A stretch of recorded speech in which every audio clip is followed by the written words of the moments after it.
Stephen King once wrote that nightmares exist outside of logic, and there's little fun to be had in explanations. They're antithetical to the poetry of fear. In a horror story, the victim keeps asking why, but there can be no explanation, and there shouldn't be one. The unanswered mystery is what stays with us the longest, and it's what we'll remember in the end. My name is Alan Wake. I'm a writer.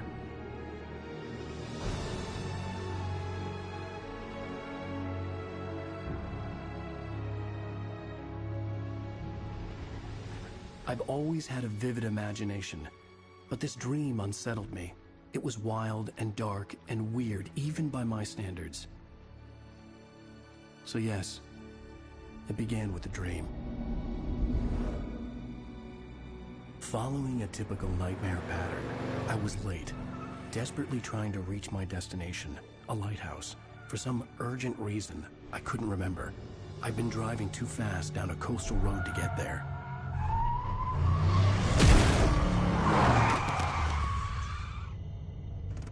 I'd seen the hitchhiker too late.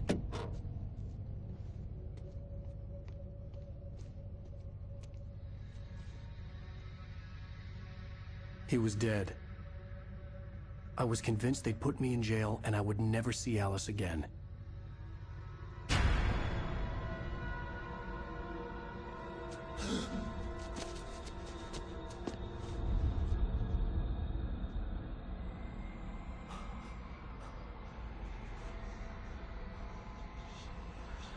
Suddenly, his body was gone. I was in shock from the crash. I could hardly stay on my feet.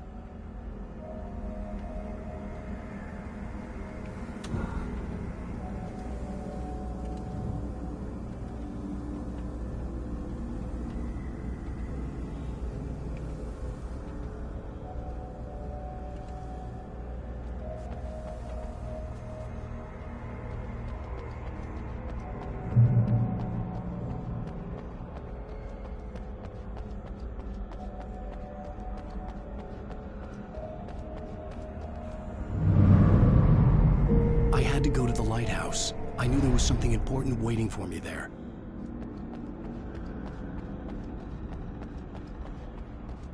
The bridge had collapsed. I'd have to find another way to the lighthouse.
I realized that the hitchhiker was a character from the story I'd been working on.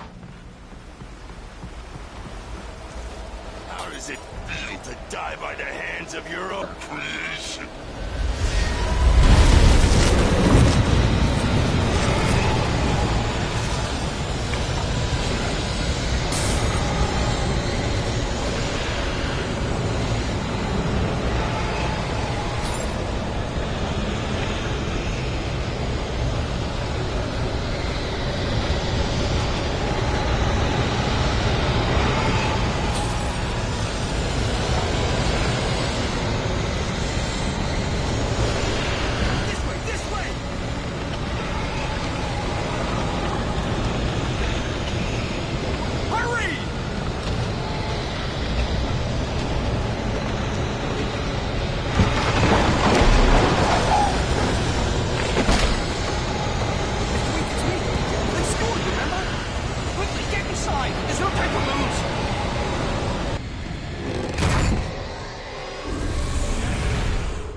I was trapped. There was no way out.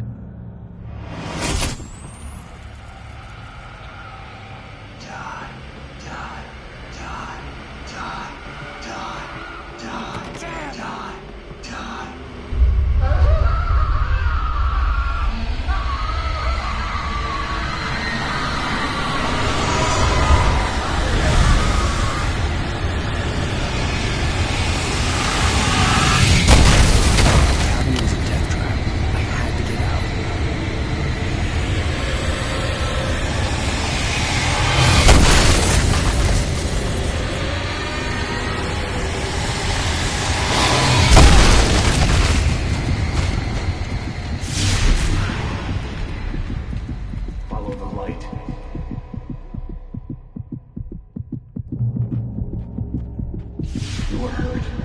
You should go into the light. You are only safe there.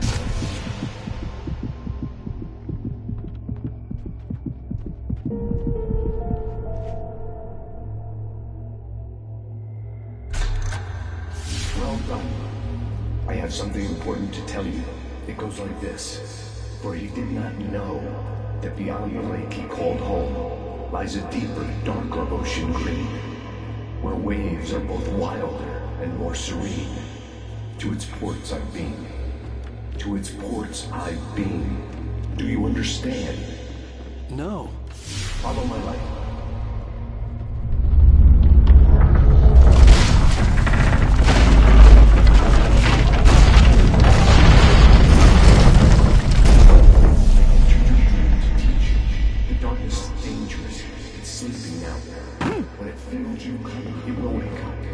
There's no time. I can only show you the most important thing. The hitchhiker has been taken over by the dark presence. You can't hurt him now. The darkness protects him from all harm. Only light can drive the darkness away and make him vulnerable again. Here, take the light.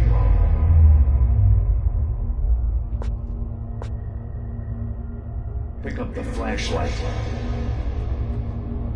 Turn your flashlight toward him and burn the darkness away.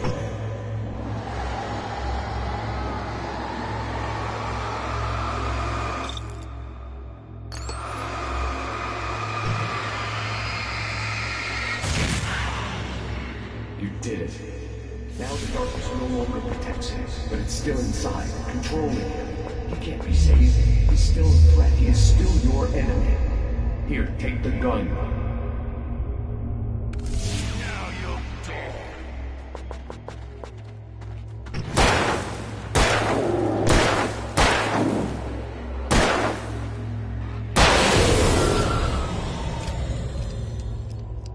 Good.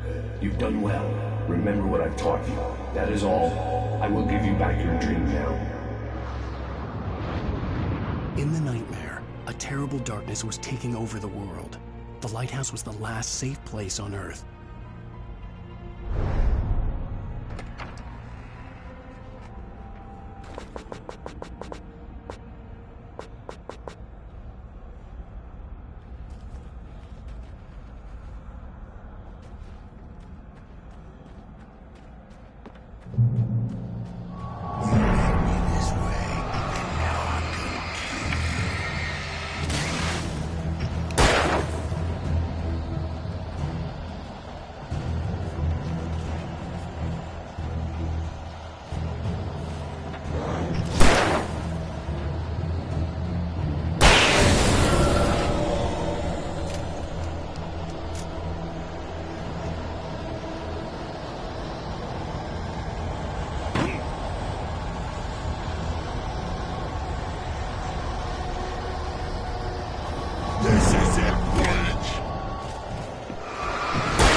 can keep this up forever!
Shh, baby. Just another nightmare.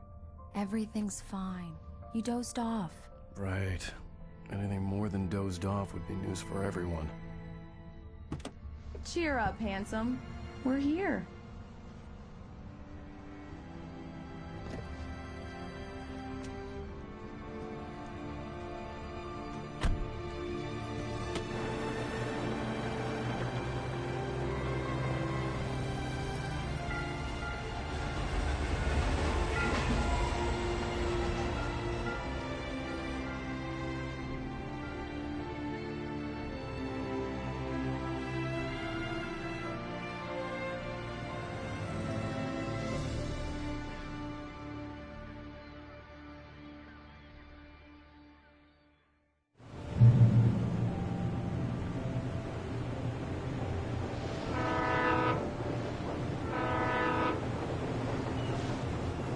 Let's act like we're on vacation.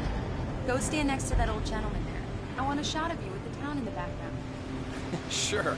I'll even give you a title for the shot. A city boy, moments before he got eaten by a bear.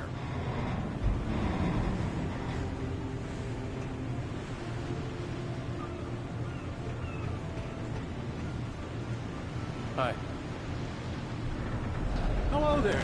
You picked a good time to visit our town. Deerfest is just 2 weeks away. Deerfest, huh? Did you hear that, honey? You have a lovely wife. And if you don't mind me saying, I'm Pat Maine, by the way. Nice to meet you. Yeah, I'm Alan Wake. I won't pretend I don't recognize a famous writer such as yourself, Mr. Wake. A pleasure. I'm an avid reader myself. I hope this isn't too presumptuous of me, but I'm the night host at the local radio station. Any chance I can get an interview? Look, Mr. Maine, I'm on vacation. In fact, I'd appreciate it if we could keep my being here just between the two of us. I'm sure you understand. Fair enough. You can trust me to be discreet. Not a hard man to track down if you change your mind, though. I hope you two have a lovely holiday.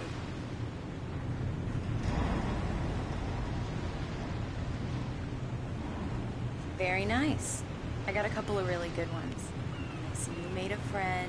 That's cute. Right.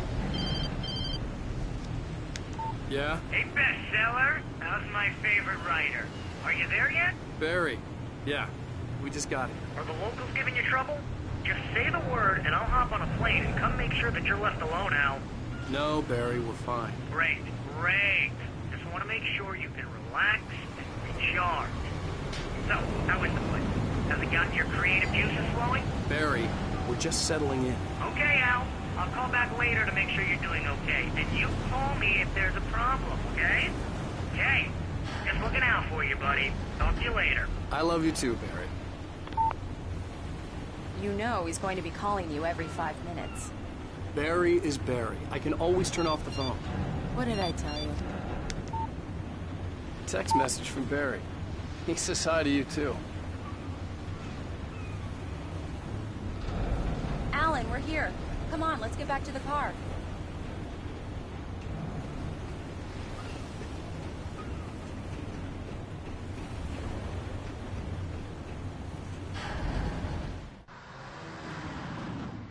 We need to stop at the local diner to get the cabin key from the landlord, a Mr. Carl Stuckey. He's waiting for us. I'll go fill her up while you get the key. I'll pick you up here in, say, 15 minutes? Sure. Alan, thank you for coming here with me. I love you, too. Go on. I'll promise to behave.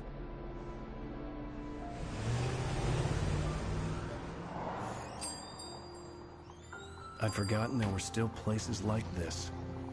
Towns where everybody knew everybody. Welcome to the Oh Dear Diner. Hi, I was wondering if you could help me. I'm looking for... Mr. Wake. Alan Wake. Oh, God! I am your biggest fan. I know people say that all the time, but I really am. I'm glad to hear that. Rose. Rose, I'm looking for Mr. Stuckey. Carl Stuckey? Carl? Oh, of course, Mr. Wake. He must have gone to visit the restroom. He'll be back in a moment. I can't believe it. I've got all your books. I got the cutout from the bookstore when they took it out of the window.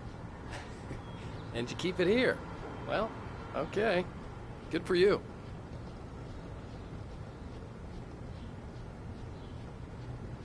Try the coffee. Just don't blame me when you fall in love, 'cause it'll break your heart when you have to leave. Rusty here is no longer human. Nothing but black coffee under a thin layer of skin. Yeah, that makes two of us. Do me a favor, Sonny. I could really use a tune right now. Coconut, number 6 in the jukebox. I'd do it myself, but both of my legs have gone to sleep. Bad circulation. Yeah. Are you serious? Coconut again? You disgust me. Call yourself a rocker. Unbelievable. It does that. Get stuck. Yeah, you need to give it a good solid whack. Now that's what I'm talking about, yes! This is it. I've died and gone to hell.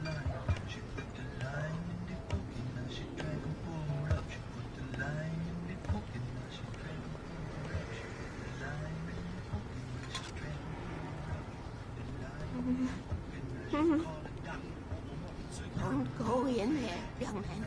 You can hurt yourself in the dark. I think I can handle it, ma'am. I didn't want to wait.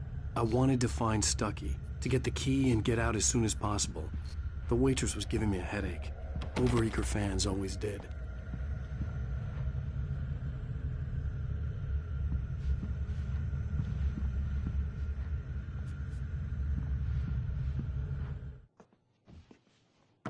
Hello? Mr. Stuckey? Carl couldn't make it. Unfortunately, he was taken ill. But I have the key for you and instructions on how to get to the lake. Okay. I wish you a good stay in my cabin. I'll come by later to check how you've settled in. And to meet your wife. I insist. Thanks.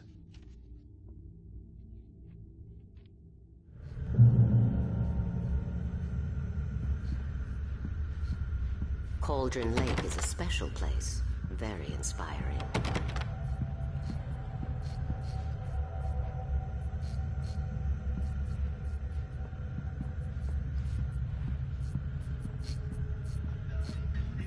You got lucky this time, young man. You can hurt yourself in the dark. This really ought to be fixed, and then I must remind Sarah to change the lights at the station. It's been too long already.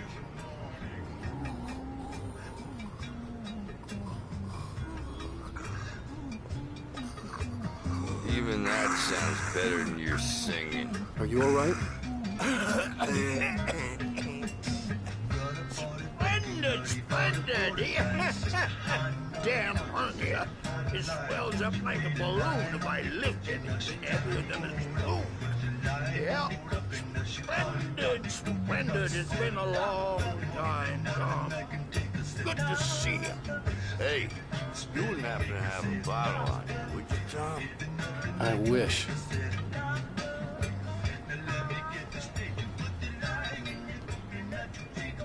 The Andersons, they're, local musicians. We're waiting for Dr. Hartman to come pick them up. They wandered off from his clinic at the Cauldron Lake Lodge.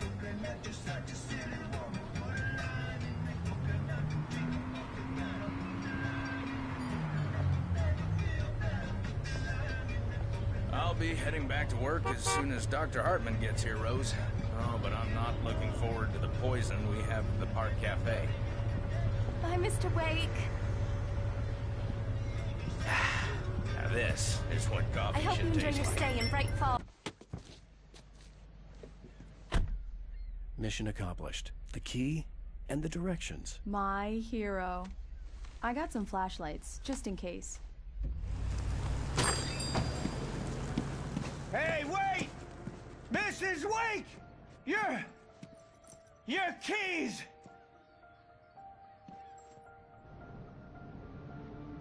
That diner was a real nut house.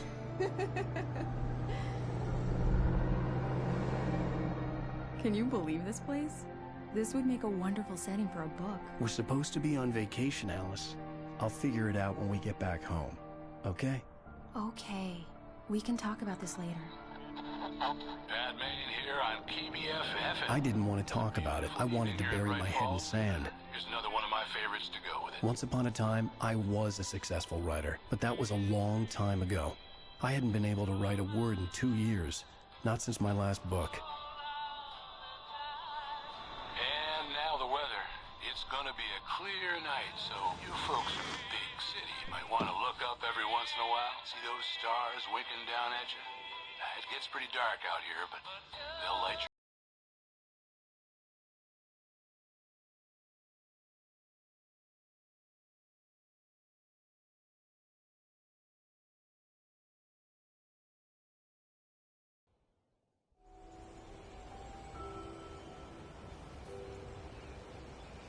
Wow. It's gorgeous, Alan. It's something, all right. Don't worry, honey. I'll get you inside safe and sound before it gets dark. And I've got the flashlight. I know. I'm okay. Alice had a phobia. The fear of darkness. I wanted to make sure we were inside with the lights on before sunset.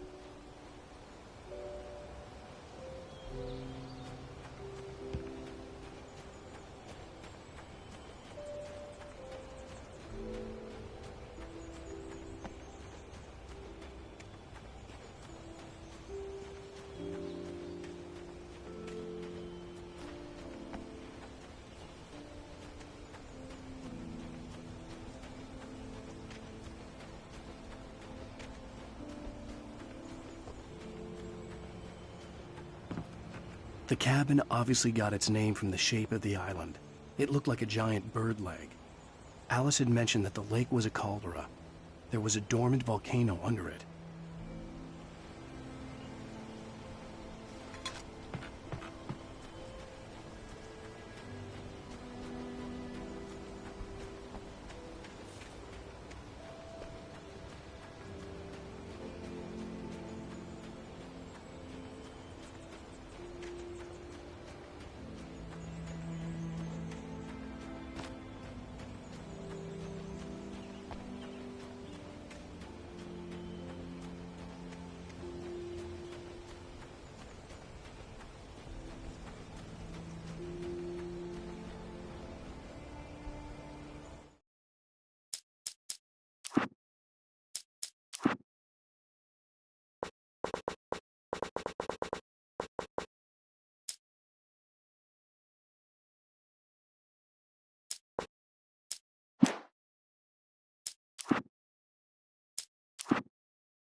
The island had once been the site for a love story.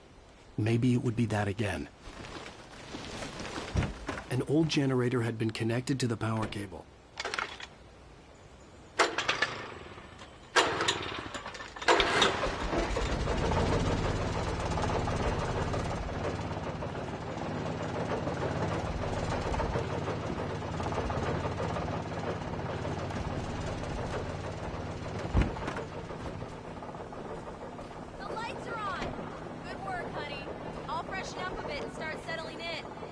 Okay, I'll look around a bit. Sure thing. Have fun.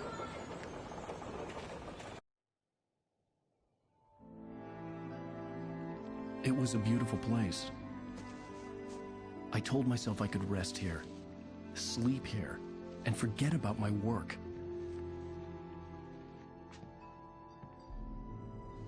I thought we could be happy here.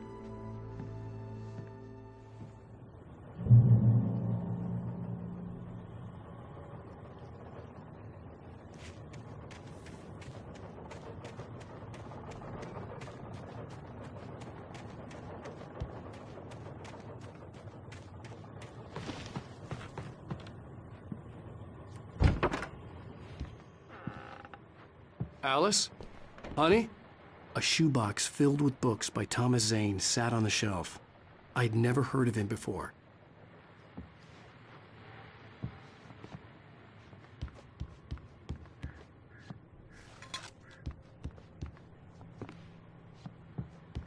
Alan, I'm upstairs. I have a surprise for you.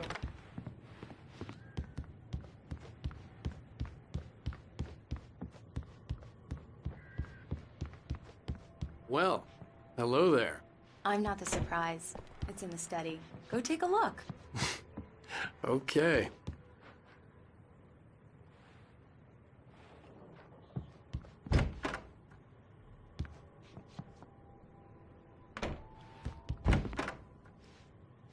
Surprise! Alice? What is this? I guess I have a small confession to make. I thought maybe you could write here that a change of scenery would get you past... Damn it, Alice, everyone Hey, just hear me out. There's a local doctor, Dr. Hartman. I read a book of his. He has a private clinic here. He specializes in helping artists. Maybe... So now you want to get me committed? No, it's not like that. That's not... Alan? Alan? Just don't! I don't want to hear it! God damn it, Alice! God damn it! I knew she wouldn't follow me in the dark. I needed some time alone to think things through.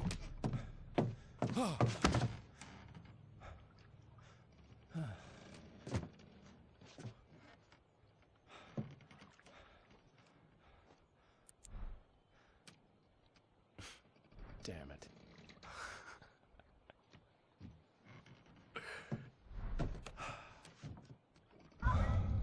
Alice? Alice? Alice! The cabin had gone dark. All the lights were out. Alan! Where are you? Help! Alice, I'm coming! It's all right, I'm coming! No! What the hell? Alan! Help me!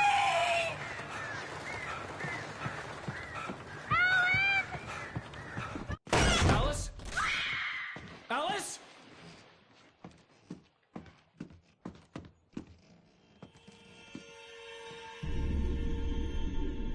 Oh no!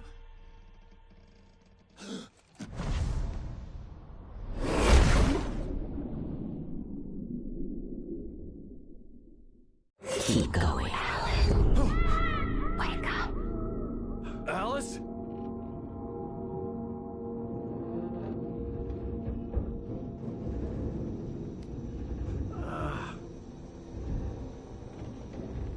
Waking up in the crashed car felt like I had woken from one nightmare and entered another. I couldn't remember how I got there. All I knew was that something terrible had happened to Alice. The phone was dead. I'd have to find help on foot.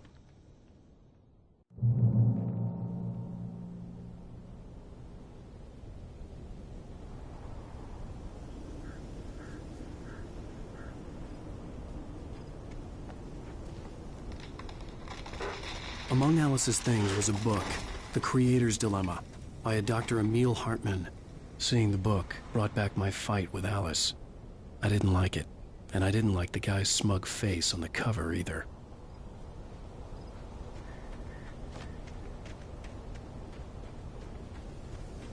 The gas station was my best bet.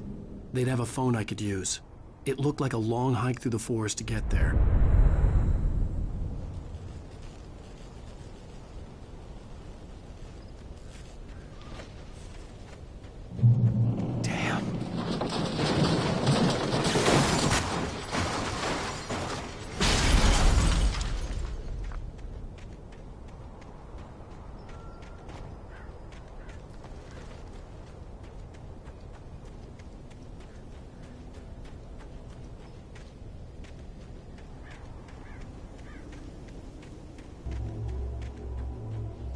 Hello?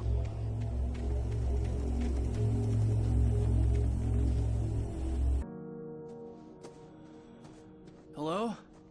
Is someone there?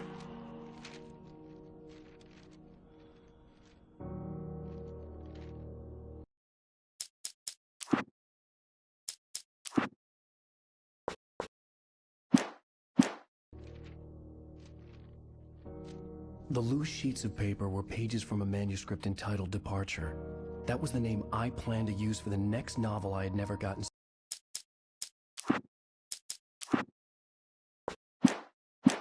started. I was named the author. I hadn't written it. I couldn't remember writing it. In the scene on the page, the hero was attacked by an axe murderer in the woods at night.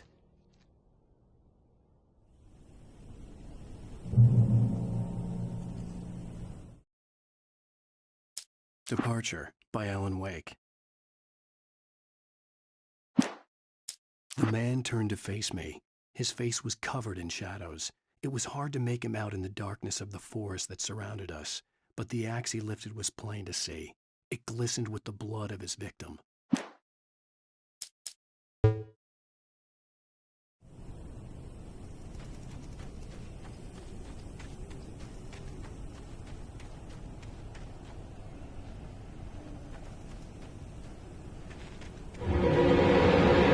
Anybody there? Please, I've been in an accident.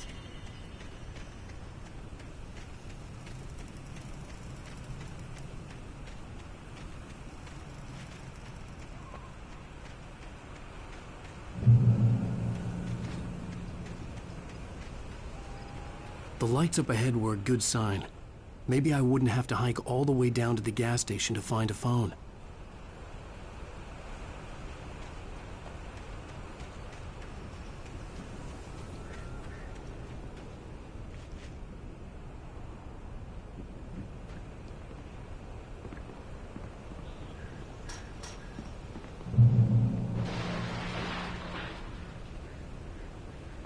Anybody there? Please, I've been in an accident. Hey! Hey, you! Phil! There's been an accident. I need help. Listen, I need to... Premium cabins for rent in... Nightfall! Oh, hell. Carl Stuckey. Pleased To meet you. Non-refundable reservation deposit required. Fair and square. Fair and square.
out of this.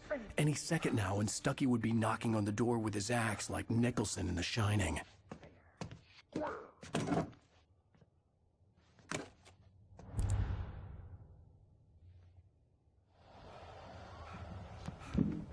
During your trying, it's the latest thing. I wasn't about to open the door, as long as I was liable to catch an axe with my forehead. Proven health benefits let you kill. Yes. Bright Falls Sheriff Station. And keep those calls. Hello?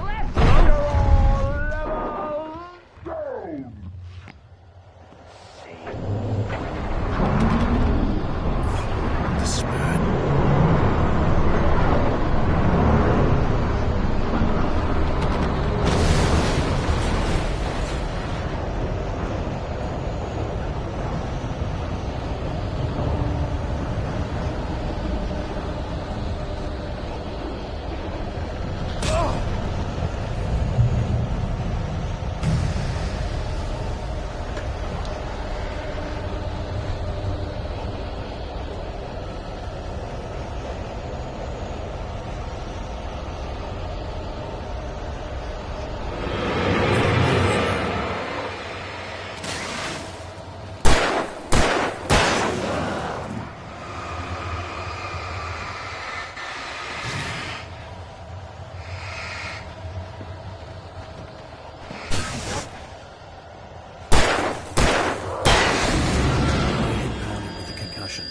I'd never fired a gun outside a shooting range, and now I just killed someone. Or something. There were no bodies. They just disappeared. If I was dreaming, it felt real enough to make me sick.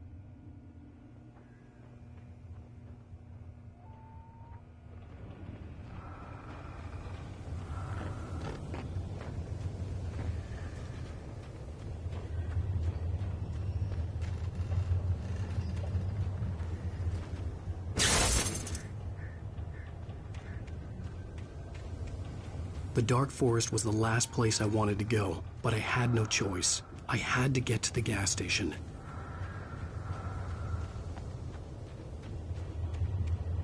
Eerie hand-painted graffiti was revealed by my flashlight. Someone had hidden a chest of supplies near it.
The Taken stood before me. It was impossible to focus on it, as if it stood in a blind spot caused by a brain tumor and eye disease.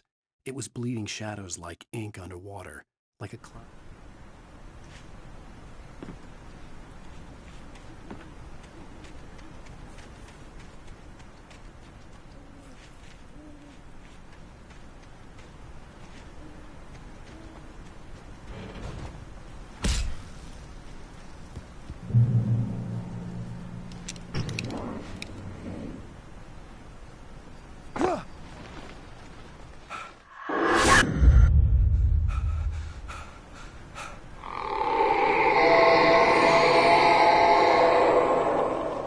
the hell was that?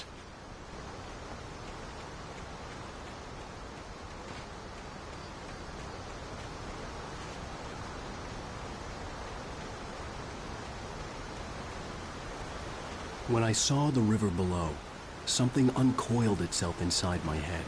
I realized that I'd have to find a way across. I didn't even want to look at the water.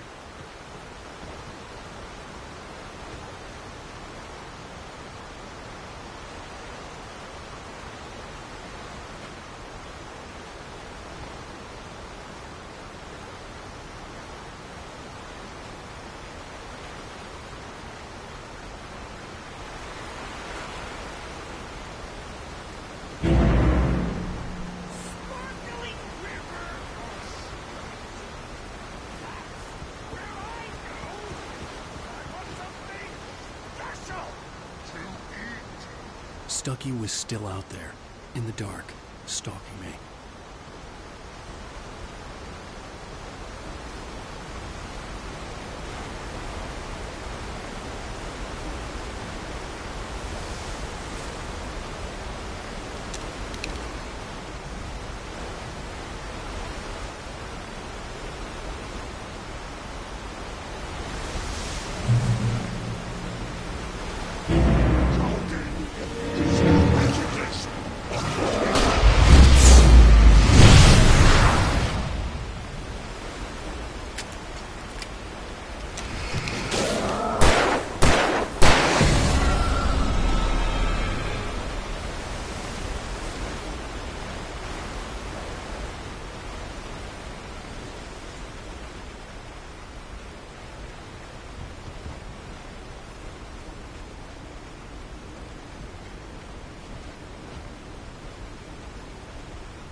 The staircase was broken.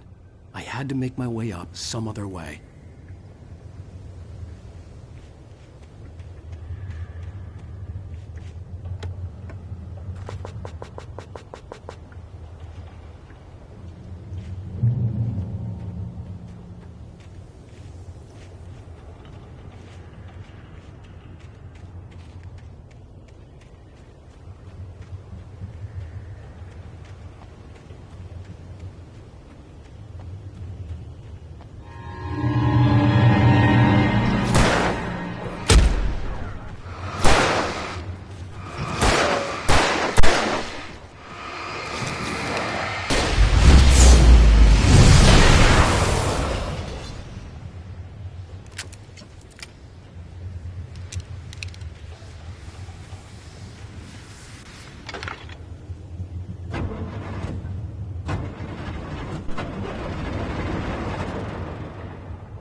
heard them before I saw them, swooping down from the sky and screeching as they came. I spun around just as they...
Well, I was just outside for a breath of fresh air, and what a night. I know most of you are probably in your beds by now, but if you're still up and around, take a moment. Step outside for a spell and breathe in deep. The weather is absolutely still. The sky is crystal clear. It's like the forest is quietly breathing along with you. As you listeners know, I'm a night owl, and it's on nights like this I wish I wasn't cooped up in the studio. Makes an old man like me wish I could just roam wild. But here I am, and who'd keep you company all night long if I weren't? It looks like I'm not the only one staying up late. Caller, you're on the air. Hey, Pat, it's Maurice Horton. Hello, Maurice. What are you up to? Well, I was just taking Toby on his walking. Oh, isn't it beautiful out there? Sure, but Pat, the reason I called is that Toby heard something rustling in the undergrowth and took off after it, and I couldn't find it. Probably a rabbit. Sure. Toby loves rabbits. Well, sure. Anyway, I figured that, if anyone runs into Toby, they could grab him. My number's on his collar. And Toby's a friendly dog? Toby loves people. Usually he comes back, but we were pretty far from home, and it sounds like he went pretty wild there. Great dog, but he was just too tough for his own good. Well, Maurice, it's out there now. Hope Toby comes home soon. Yeah, thanks. You have a good night now.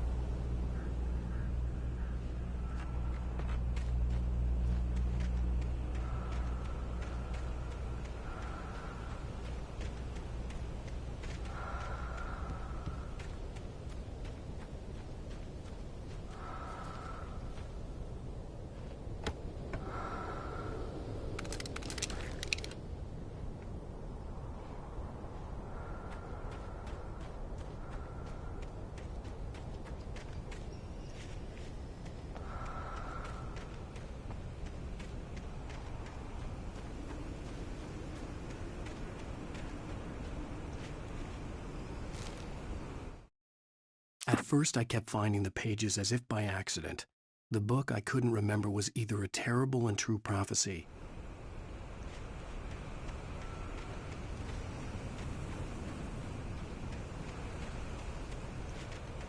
The gas station was closer now, its light welcoming in the darkness. Paul makes the best dogs in the state. Belly Burster is the best with no coat. Monster Dog is second best. The famous dog is...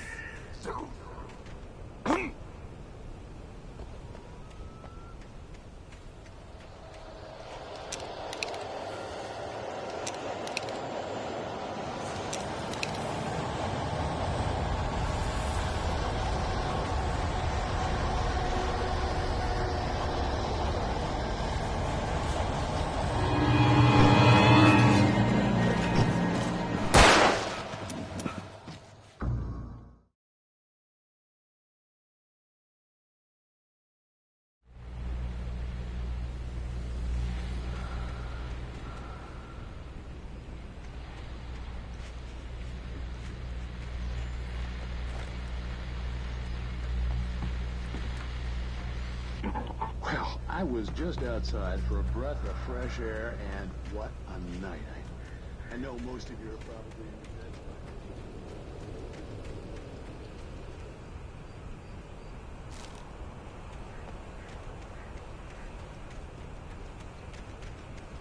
The gas station was closer now, its light welcoming in the darkness. Paul makes the best dogs in the state. Belly Burster is the best with no coat. Monster Dog is second best. The famous dog is...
Well, I was just outside for a breath of fresh air, and what a night. I know most of you are probably...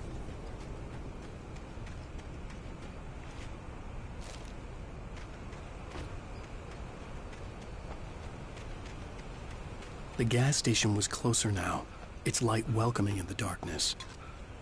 Paul makes the best dogs in the state. Belly Burster is the best with no coat. Monster Dog is second best. The famous dog is...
cabin on Cauldron Lake? She asked. The sheriff looked at me suspiciously.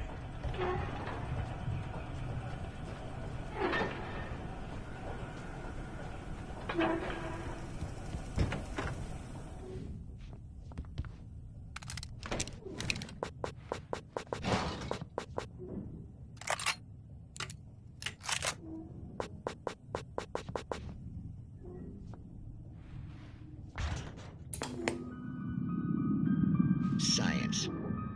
It bestows immortality on those who advance it to elevate all of mankind. Newton, Einstein, Sagan, princes among men. But the price for such a legacy is steep indeed. In Night Springs. Tonight's episode, a quantum suicide. If our lives are already written, it would take a courageous man to change the script.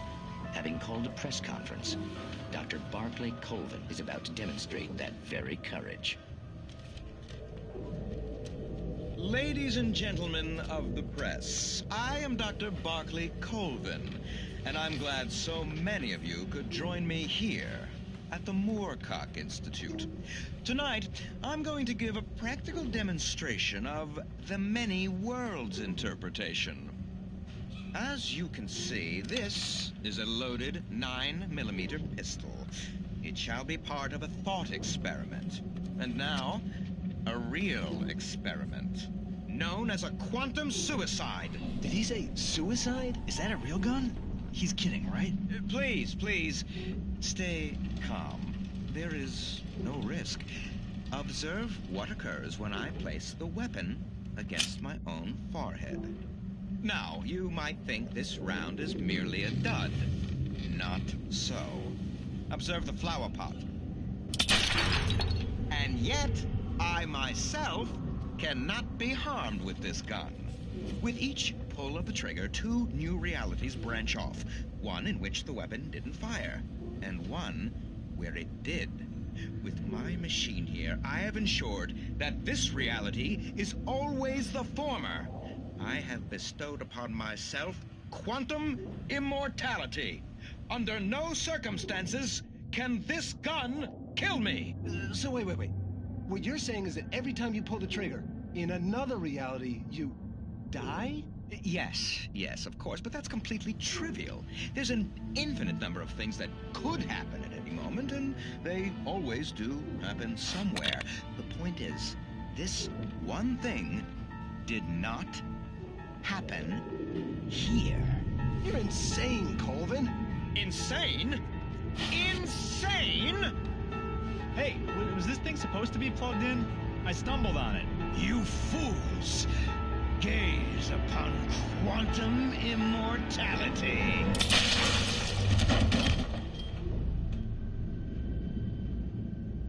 Poor Dr. Colvin, felled by his own hubris or the ignorance of the masses. Perhaps he should have left the crate unopened, the decaying atom unobserved. Curiosity often kills the cat. In Night Springs.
They don't make cows. Big my soul has destroyed Victor!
Stucky's body vanished, leaving behind only a lifetime of nightmares to come, assuming I'd reach the lights at the gas station alive.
I recognized the parade float I had seen in Bright Falls when I first arrived with Alice.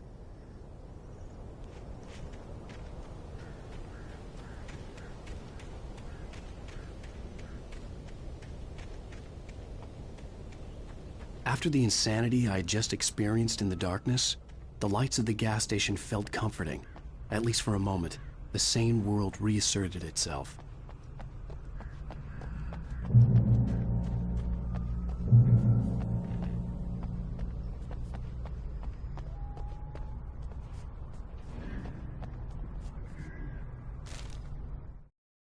Stucky spat on the garage floor and tried to shake the cobwebs from his head. The Deer Fest had been 2 weeks away when we arrived. If the day count on the banner was right, I was missing a whole week between the night we got here and now.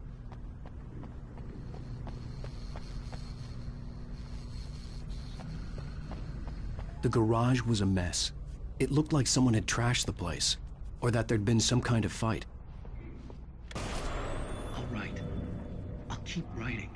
Outside there's only darkness. Outside the cabin, outside the story, there's only darkness. I can feel her presence in the dark. Just now, I could smell her perfume in the room. I'll reach her, I'll fix it up. I'll bring her back. The story will come true. If I stop, she's lost. I don't believe this. It'd been me on the TV, talking crazy. Was I losing my mind?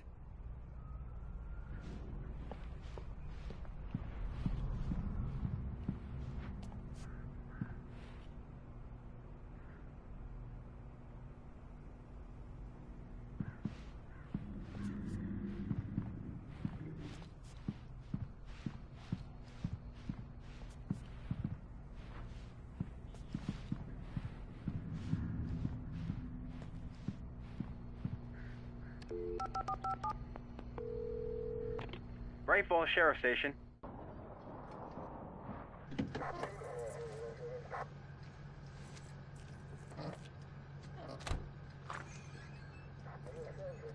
Oh, thank God, Sheriff. Sheriff Sarah Breaker.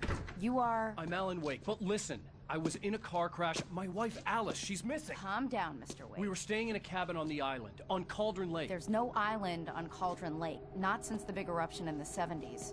Please, I can take you there, okay? You look like you've taken a pretty bad knock to the head. Are you okay?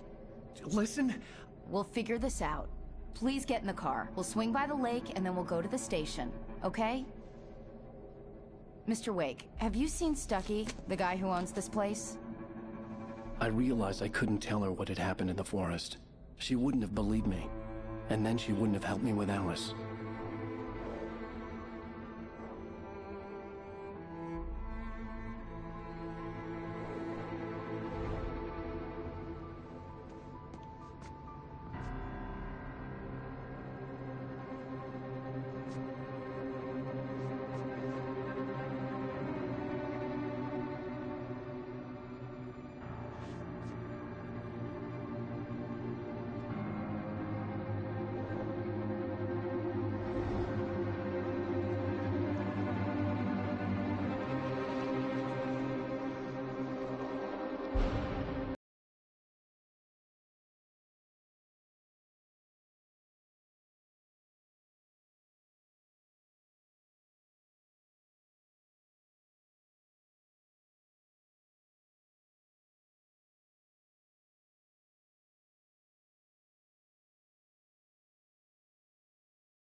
Wake.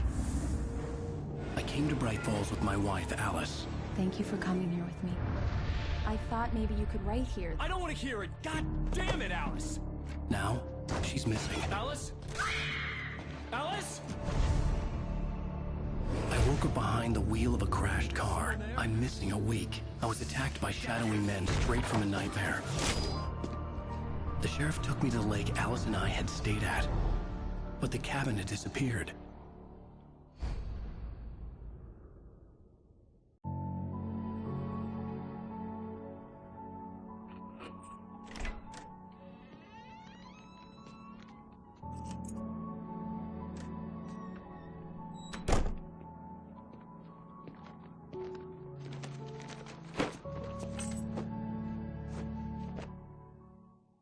Honey, I'm home. Back here, sweetie. How was it? Worst weather I've ever seen. You should put some coffee on. It'll warm you up. Hey, handsome. This is gonna be a long night, but these shots are turning out great. I guess you're gonna need that coffee then. I'll go put it on.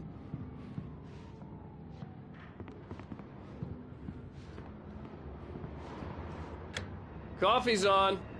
Great, thanks. I'll need it if I'm gonna finish this by tomorrow.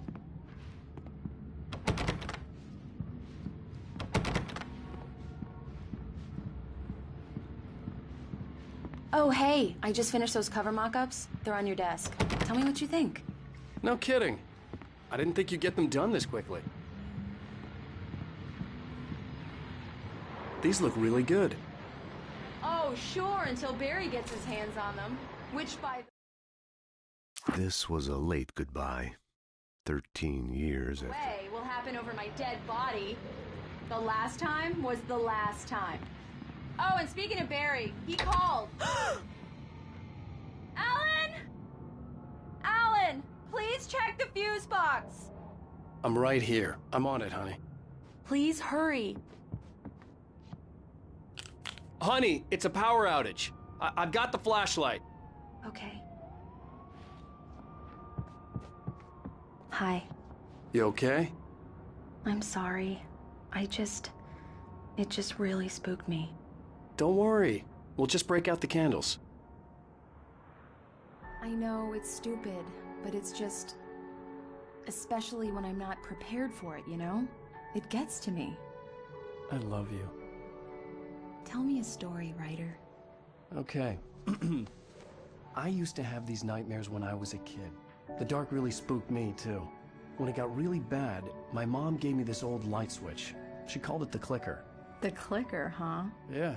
If I ever got scared of the dark, I could just flip the switch and a magic light would scare the monsters away. Oh, sure. Here it is. Alan. Maybe it'll help you, too. Yeah, nice story, writer boy. You made that up right now, didn't you? No. Seriously. I love you, even if you are a liar. Thanks for this.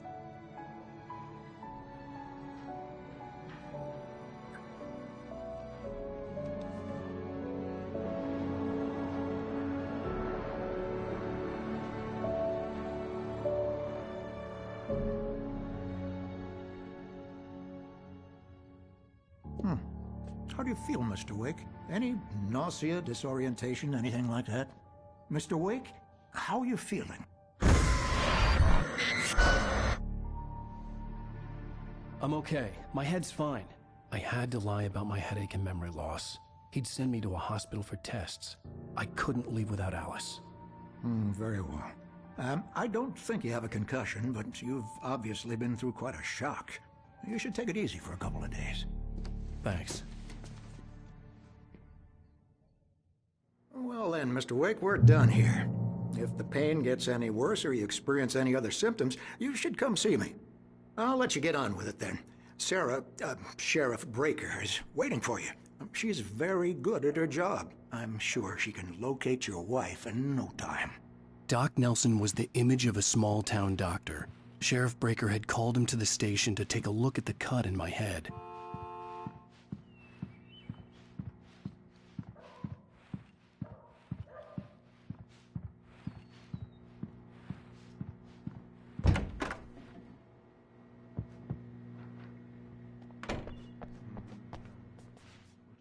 Thank you for testing the lights, Miss Weaver.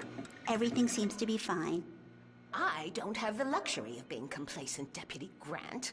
The bulbs will need changing soon. You can't change them in the dark.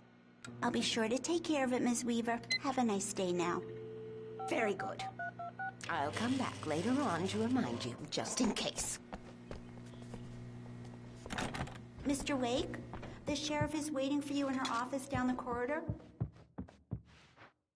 Yeah, it's Mulligan here. I'm at Stucky's gas station with Thornton. There's no sign of him. Over. Wait. Yeah, this is Thornton. Look, we've located the brake float. It's here. That's some good news, right? Stucky was supposed to be driving it at the rehearsals today. Over. Oh, give me that. Mulligan here. Looks Looks like someone really thrashed the garage. Over. Okay, roger that, guys. Keep looking for Stucky. Jane's out.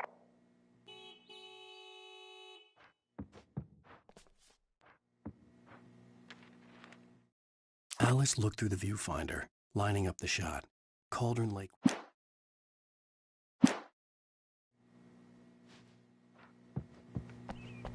The sheriff wants to see you in her office, Mr. Wake.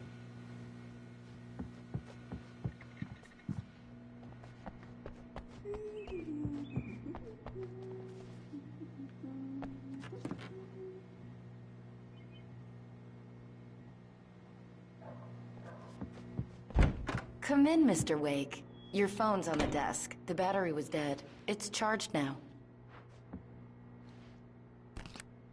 Have you started looking for my wife yet? My men are already on it. Now, can you tell me what happened? I'm not sure. I can't remember. We were arguing. I walked out of the cabin. The cabin on Cauldron Lake? How did you end up at Stucky's gas station? I wanted to tell her what had happened last night, but I couldn't. She'd lock me up. Excuse me. I need to take this. Hello? Alan, please help me. Alice? Stop talking to the law. You'll do exactly what I say if you ever want to see your wife. Who is this?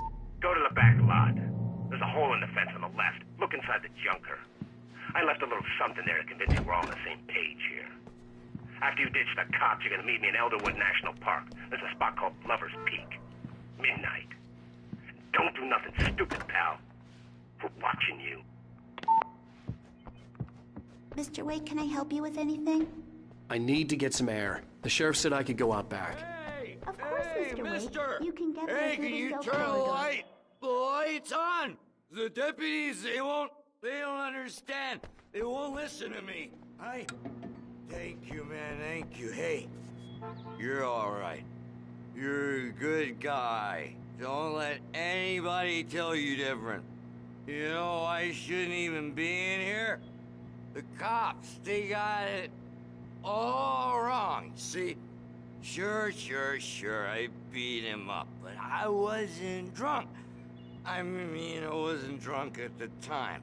I only got drunk afterward. Okay, listen, you gotta listen carefully now. Here's the kicker. That wasn't Danny. No, sir. It only looked like him. You wanna know who it really was? I'll tell you who it really was. It was a goddamn space alien! I know it sounds like something that a drunk would say, but believe me, I wasn't drunk then.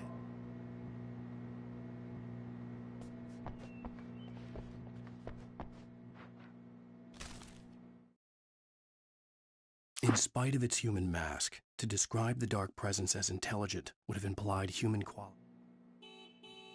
I told him, The early morning light hurt my eyes and made my head ache. The man on the phone had said, "Go through the fence on the left."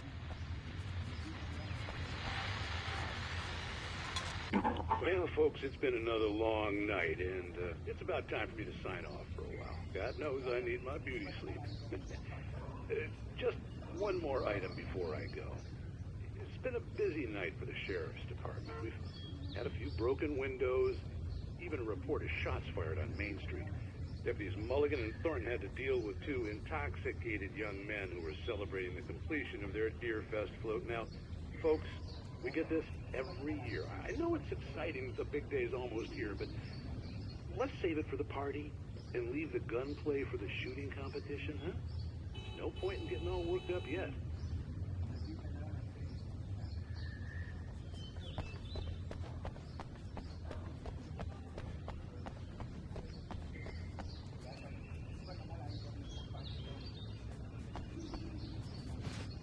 The caller had told me to find a hole in the fence behind the police station. There was something forming in an abandoned car.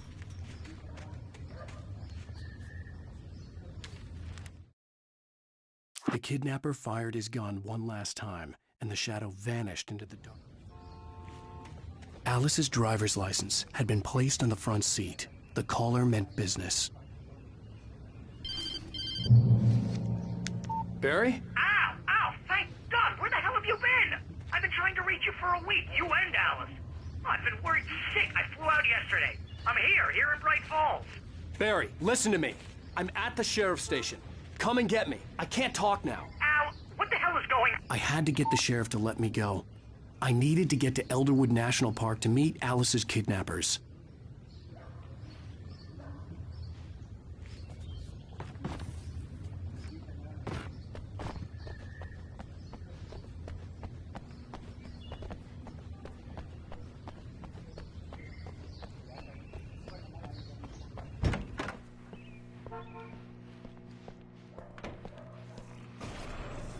A writer is a light that reveals the world of his story from darkness, shapes it from nothingness. The way a sculptor carves a statue from a block of granite. If I stop, the world I'm making dies. Darkness will reclaim it. It's a long, hard journey into the dark. Alice's life is at stake, but I can't think about that, or I'll lose it. The dread lingers at the edge of perception. I'll push on. Anything is possible here. I'll write the story. I'll save her.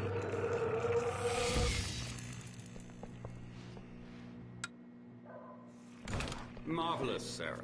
I just wanted to settle all the damage the Anderson brothers might have inadvertently caused on their recent and regrettable little outing.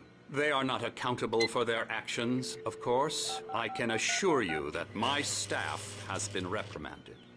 Tor and Odin never caused any trouble to anyone when they were still living at their farm. Indeed. All we can do is to slow down the progress of their dementia. Are you feeling any better, Mr. Wake? I'd like to leave. Am I free to go? Well, we still need to talk about... Am I under arrest? No, of course not. But I need to know where you'll be staying so I can get in touch with you. I'd avoid the motel. The Majestic is known for its roaches. The cabins at Elderwood are pretty nice, though. That sounds perfect. I'm Dr. Emil Hartman. I'd like to invite you to stay at Cauldron Lake Lodge. Did you talk to my wife? I had the pleasure of discussing your situation with her on several occasions. Did you set something up with her? I invited her here. My clinic is a place where... Oh! Hey! Oh, my! Take it easy. Hey, nobody move! Get your hands off of my client! Who are you? I'm Barry Wheeler, his agent. If you have business with Mr. Wake, you talk to me. You yokels won't know what hit you once I sick my lawyers on your asses. No harm done, Sarah. I'm all right. I don't want to press charges. Mr. Wake, my offer still stands. Get me out of here. What the hell was that about, Al? We don't need a replay of that thing with the paparazzi. I thought they were gonna lock you up. I had to talk to someone. I told Barry everything. He thought I was certifiable, but when he heard about the manuscript, I had him. The fact that I'd written something, even if I couldn't remember it, was enough for him. He smelled money. And he believed that Alice had been kidnapped. Anything beyond that was another story. I had a midnight appointment with the kidnapper in a place called Lover's Peak, somewhere in Elderwood National Park. The plan was to rent a cabin. I don't like it, Al. I don't like any of it. It's not good. In fact, it's the absolute opposite of good. Mr. Wake! Barry, you found him! Hi, Rose. Oh, wow. I was just thinking about you, too. Great. I was just bringing Rusty some coffee. He's on the balcony, looking after Max. Poor thing. I really need to go. Great to see you again, Mr. Wake. Later! Who's Max?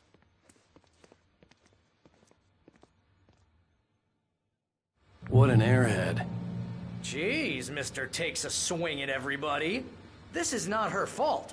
She's a very nice girl and, more importantly, a fan.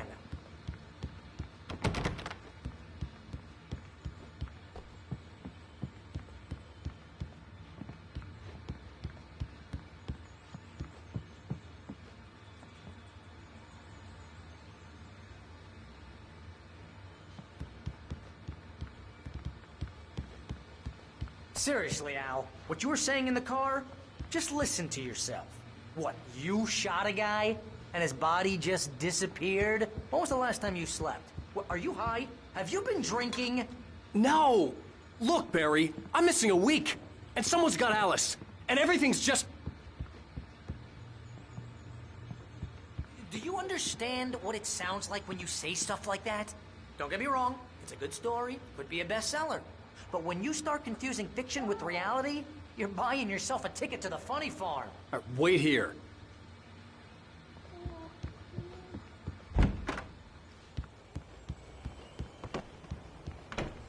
Easy there, boy. I'm almost done. Hey, Rusty, right? You rent cabins. Oh, Mr. Wake. I'd shake your hand, but mine are kind of full here. Actually, I'm sorry about this. Would you mind grabbing the registration form from the desk? It's just across from Bucktooth Charlie. Okay, sure. What happened? Crazy poachers. Max here got his foot caught in a trap. They're illegal to use here. Hell, you're not supposed to hunt within the park at all. But that doesn't stop some lowlifes. Well, at least Max is gonna be okay. He got lucky. Max is still groggy from the shot I gave him, and I'd rather not leave him alone just yet. The form's on the desk across from the mammoth skeleton.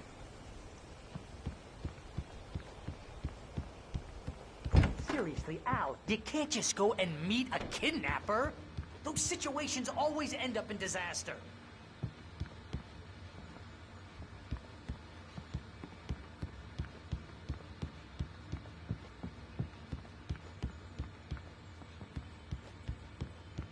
You gotta talk to the cops. She's my wife, and it's my call. Can we talk about this later? No. This whole thing... Listen, you hit your head. I mean, geez, Al, come on. You gotta understand how crazy all this sounds. If you're trying to pull a joke on me, freak me out, it's working. Ha ha, let's have a laugh on Barry. Well, you had me going there real funny, Al. You can quit it now.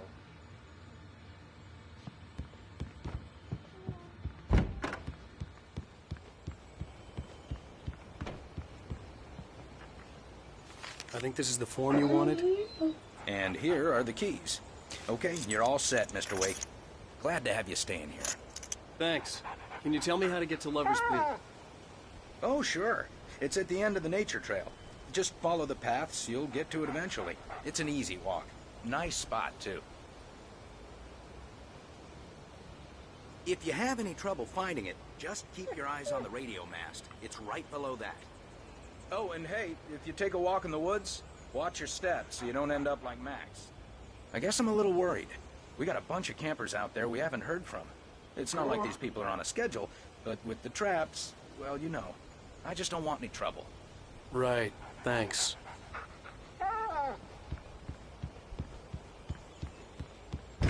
Look, Al, you're asking me to believe that you shot a dude who went poof into thin air, a guy who was bulletproof until you pointed a flashlight at him. You hear that from people who end up spending time in padded rooms, strapped to their beds, wearing white shirts with too long tangled up sleeves, and eating a healthy diet of pills. Al, you make cruel jokes about people who believe that kind of stuff. You're the skeptic. You gave me an hour-long lecture on homeopathy last month. What was it? If there's no proof, it's pure bullshit. Period. Guess the laugh's on me then. Al, come on! I mean, okay. Okay, maybe something weird happened to you, okay? Well, thanks for the heartfelt vote of confidence. All I'm saying is you gotta throw me a bone here, bestseller. What would you think if it was me? There's no way you should be going out at midnight with a gun. No one asked you to come here, Barry. Either work with me on this or go straight back to New York. Your choice. Uh-huh.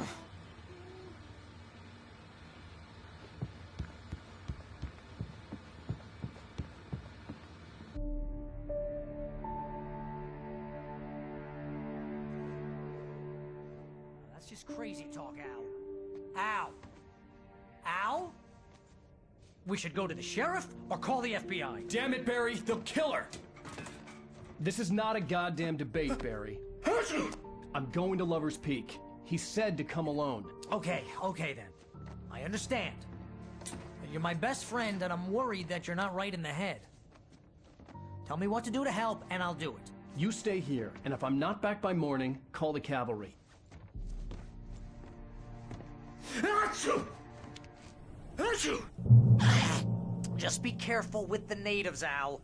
These yokels are dangerous. Everybody hates a tourist, or it'll be Deliverance all over again. Achoo! Bless you. Oh, this place is trying to kill me. I'll bet there's mold in here, spores, poison ivy, God knows what. This is so not worth a 15% commission.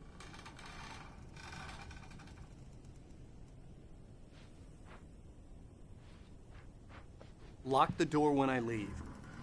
Yeah, you go ahead and do what you have to do. I'll be fine. Alone, but fine. In a cabin straight from a horror movie.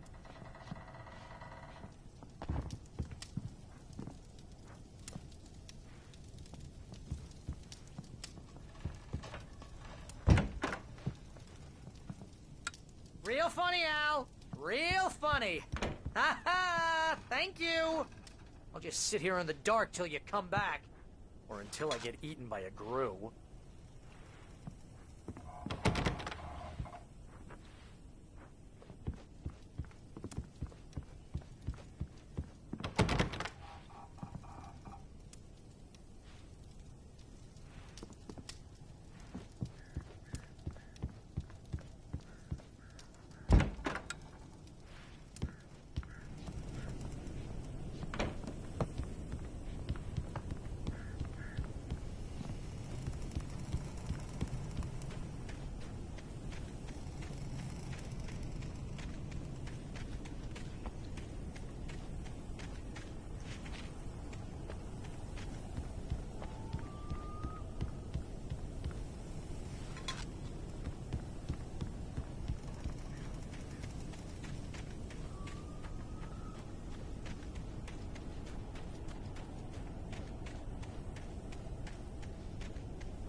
I'll hold down the fort. I'll be with you in spirit every step of the way, Al. Walk through the door now.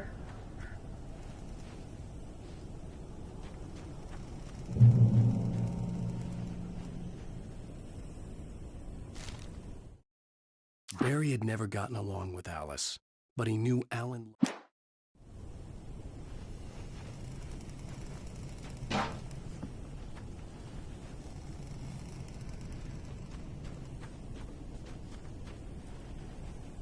Barry had the keys to the car he rented. Wasn't a long walk to the visitor center, and it wouldn't be any use to me in the forest.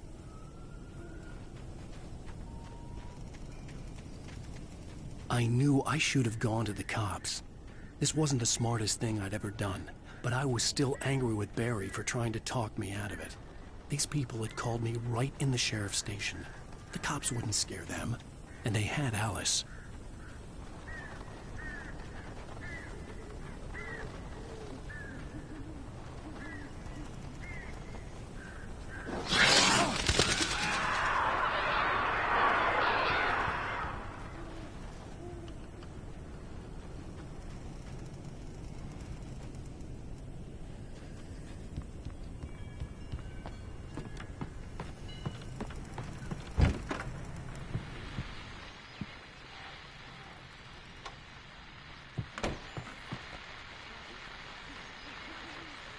Welcome back to the show, folks. As promised, our very own Dr. Nelson has just parked his rear end in the studio. Doc, what's your Deerfest plan like?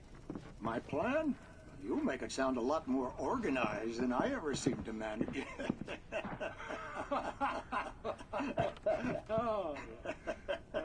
No plan, really. Just taking the atmosphere. I'm getting a little too rickety to do much more than that, you know. Oh, tell me about it. No sack race for us older gentlemen, huh? Yes, exactly, Pat. But I'm going to check out the parade, of course.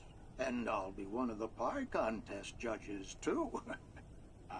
Well, that takes a different kind of constitution. Oh, yeah. It's my kind of exercise. Now, Doc, seriously, you're in pretty good shape, though. You're the outdoors type. I know for a fact you're an avid fisherman. That's right. Matter of fact, just caught a heck of a largemouth bass early this morning. But you're not taking part in the fishing contest? No, not this year. See, Pat, I'm just not that competitive anymore. Now I just like to take my time and enjoy the peace of it. It's no fun if I need to worry about what I'm catching, you know? Considering your track record, the participants are probably pretty happy you feel that way. Well, Pat, that's kind of you to say.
Crime and punishment.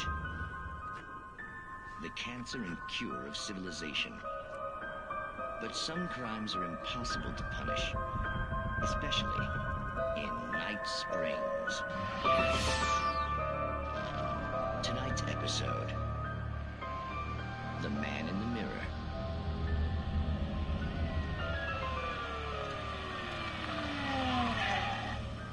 He's inside, Agent. He's a weird one. So, you're confessing to killing that guy, huh? Why? Had it coming? Yeah, but why would you do that? I mean, you're a nice guy. Normal. Took a kid to a soccer game. So how come at the game, you pick a guy and, quoting from the arresting officer's report here, assault the victim's head area repeatedly with the weapon of choice being a pair of bare fists? Wow, that sentence really flows, huh? Maybe you're not the literary type. Okay, so you mess him up. But why? Who was that guy? We couldn't ID him. Why would a guy like you do him like that? I didn't like his face? Well, you must have hated it, because you really went to town there. I mean, there's no way to tell what he looked like. No ID on him either. That must be difficult. But then we ran the fingerprints. Got a match. Your prints. Identical. Huh, how about that? Your son said you were wearing a white shirt when you took him to the game. The white shirt is on the dead guy. It's plenty red now. You won't get away with this. Do you really think that's in any way relevant to me? I had plenty of time to talk to my boy before the cops arrived, you know? He won't stop screaming, am I right? You think he's ever gonna be okay? I left my mark. Believe me. You bastard. What? You gonna shoot me? What's the point? I'm going to prison. You got me. I don't understand any of this. And you never will.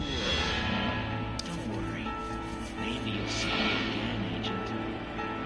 Maybe in the mirror.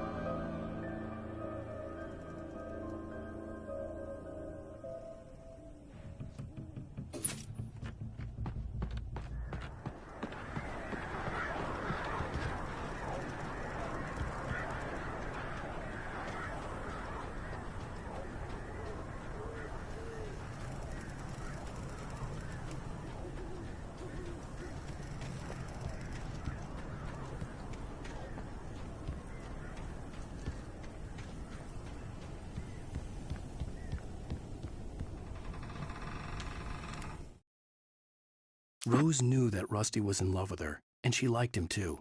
She liked him a lot. He taught her to dance.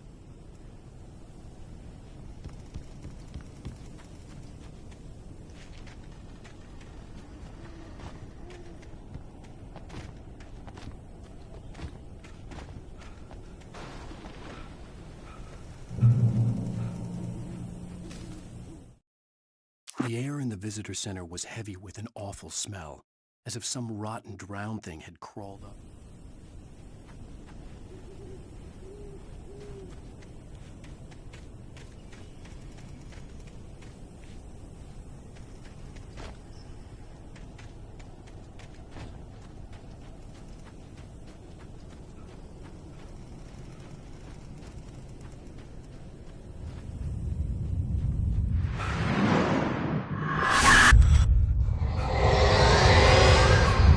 Vision left me weak. This was no head injury. Damn.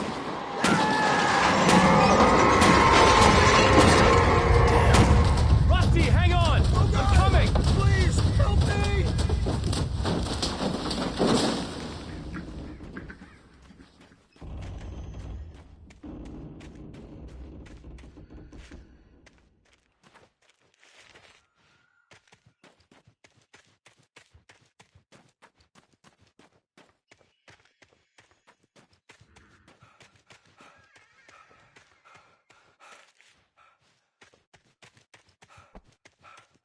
Anybody? Help me! Help! Help me! Can you hear me? Anyone! Please help! Help me!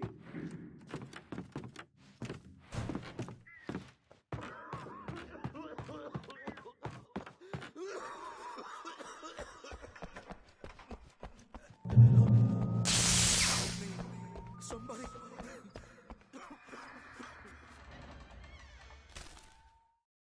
The visitor center was sturdy, but the impact turned the front of the building into splinters. The ranger's office was locked. I'd need a key to get in.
Hello?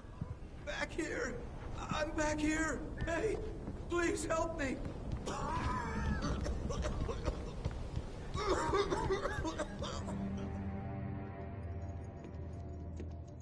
Mr. Wake?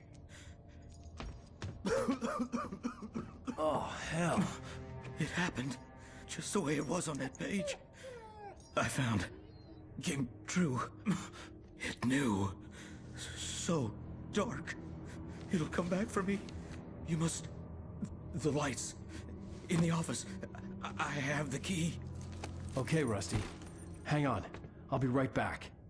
Whatever did this couldn't be far. Rusty had found a page from the manuscript. It would help me understand what had happened.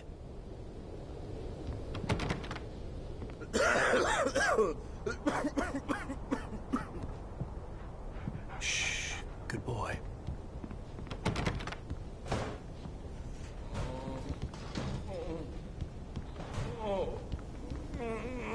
A presence. So dark. Like the forest at night. Woke up. The only way to make sure that Rusty was safe was to get the power running and the lights back on.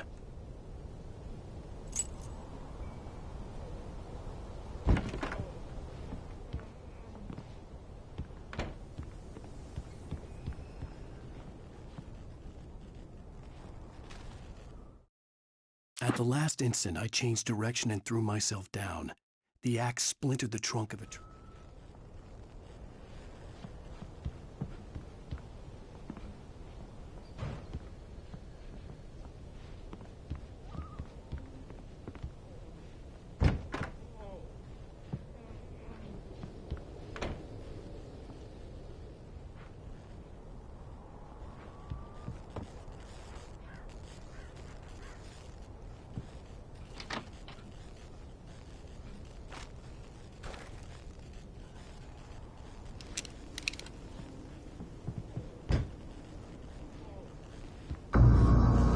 It was too late.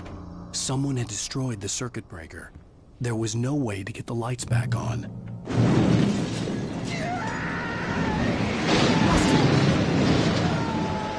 Rusty! The ground was covered with oily patches that looked like liquid darkness.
Something had torn a mammoth-sized hole in the wall.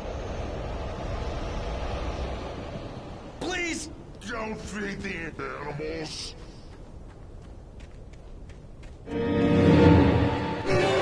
Fishing is only permitted for those visitors who purchase a park fishing license.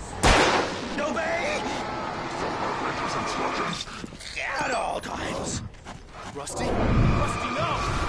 Never 100 yards. 2 bears and wolves never approach any other wildlife closer than 25 yards. Pets must be leashed at all times. Never leave your cat unattended.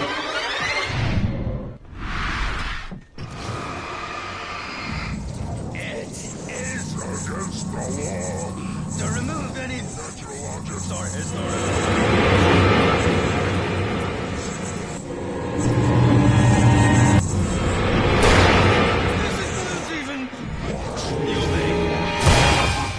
Even simple berries!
Forget about it, Barry. It's just me going crazy.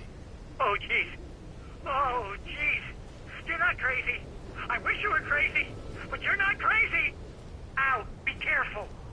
Stay in the cabin. Don't open the door for anyone. I mean it.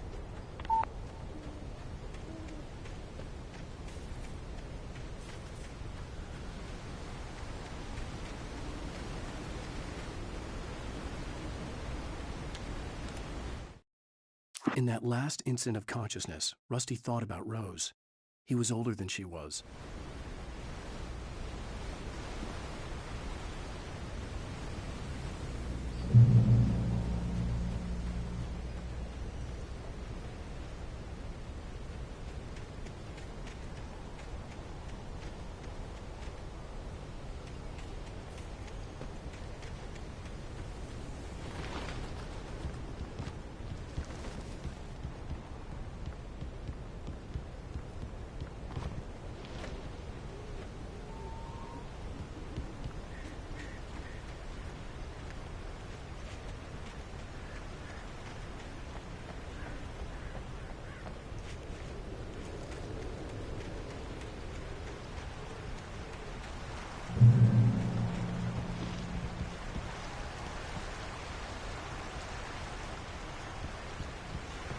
Lover's Peak was at the far end of the nature trail.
Nobody in Bright Falls seemed to know where Al was, but Rose, the waitress at the diner, had seen him.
Shit.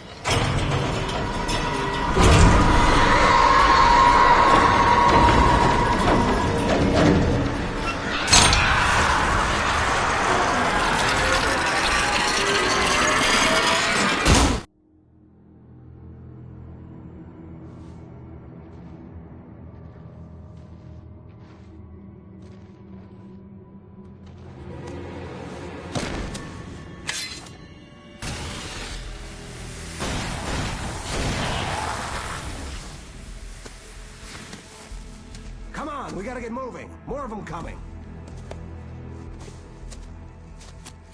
That flashlight's kid stuff. The flares will keep the bastards away.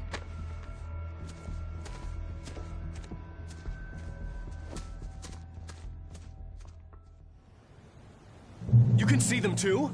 Hell, of course I see them. Come on, we gotta move. Why? Because that's the way the story goes.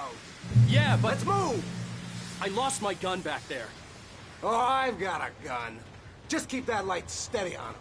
It took a moment, but then I recognized him. He'd been on the ferry when I first arrived here with Alice. He knew my name. We were headed in the direction of Lover's Peak. There was no way this was a coincidence. He was the kidnapper. Come on, Wake! You better keep up.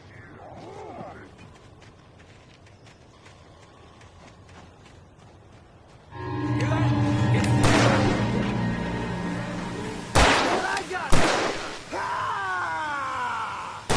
Monster!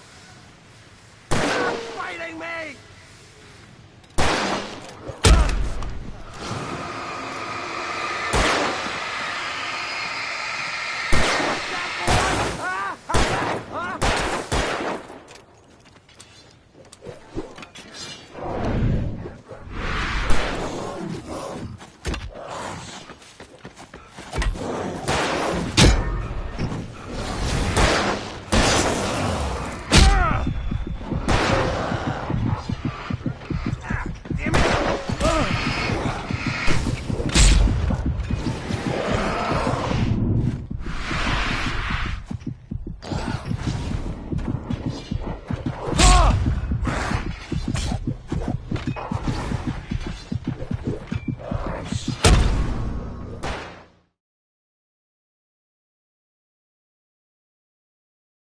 Yeah, but... Let's move! I lost my gun back there. Oh, I've got a gun. Just keep that light steady on him. It took a moment, but then I recognized him. He'd been on the ferry when I first arrived here with Alice. He knew my name. We were headed in the direction of Lover's Peak. There was no way this was a coincidence. He was the kidnapper. Come on, Wake! You better keep up!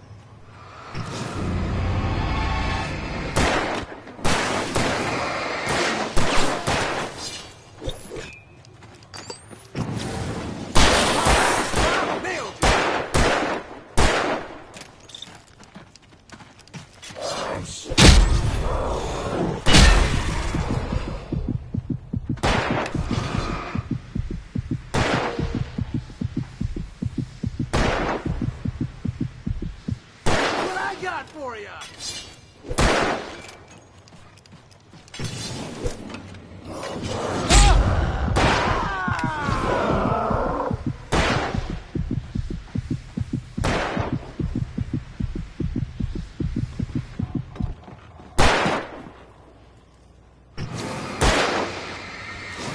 Monster!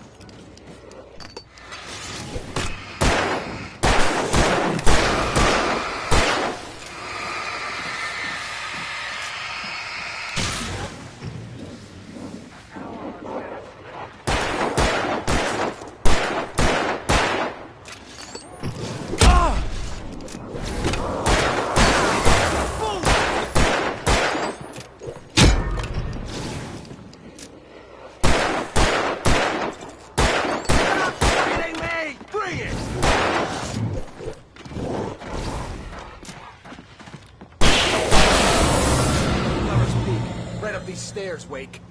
Use the flares from the emergency box to hold them off while I get these boards off. Give me the gun. Yeah, no can do, Wake. Are you kidding? Give me the gun! No time for back talk. Hold them off, damn it.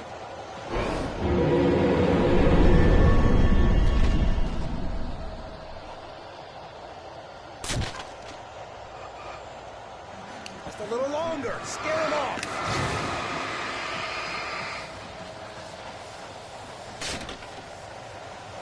Get some light on those bastards. That'll keep them off us.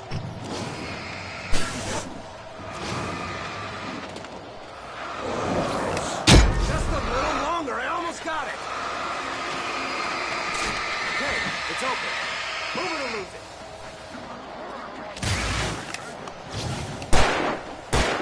Like that, boy! Huh?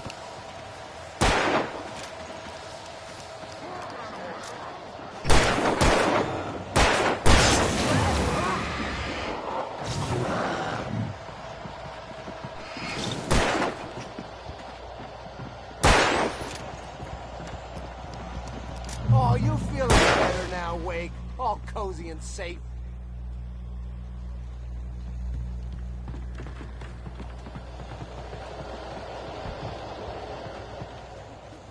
Better get ready. They'll be on us soon.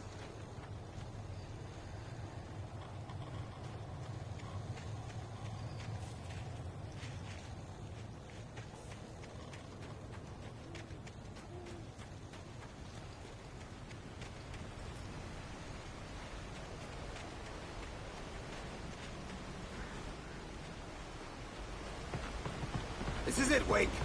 Last stand. There's more flares here. Get ready. We fight them as long as they keep coming. Give me the goddamn gun! They're coming! That's not how this goes. Get with the program, Wake.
piece of cake, Wake.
Let's cut the act now.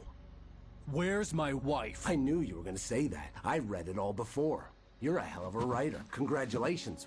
You're gonna bring about something glorious and terrible once we get you some proper editorial control. What the hell are you talking about?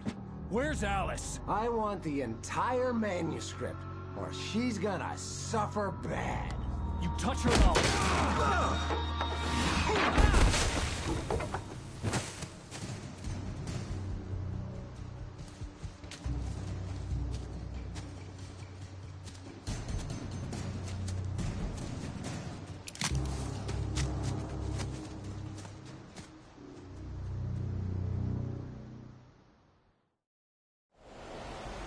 You're gonna give me the manuscript, or you'll be sorry. No! Come back here! I swear I'll kill you if you hurt Alice! Do you hear me? Come back here! He had Alice, and he wanted the manuscript because he thought it held some magical power. But I had no manuscript. On more than one occasion, Alice had tried to explain to me how to give him. I had to get back to Barry and figure out my next move.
Hurt like hell. I was stuck.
The night had been one desperate situation after another. I was exhausted, and my body...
I had heard the plane fall. It made no sense. It was clear that it had just fallen here, but it was very old and obviously hadn't flown in decades.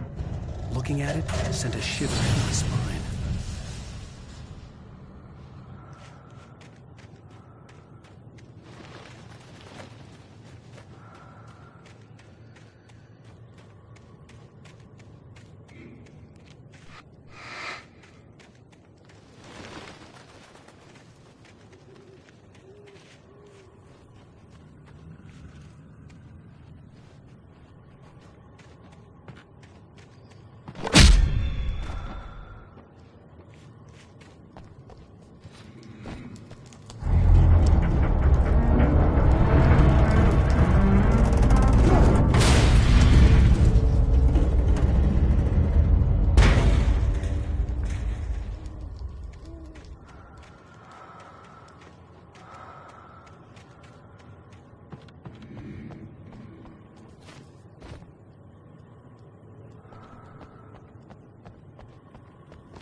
The logging site was a mess.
When Barry saw the darkness attack the visitor center, it made him a believer. The men Al said he'd shot, they hadn't been...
Beware of Widowmakers!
shadows stirred and the wind picked up as I ran through the forest.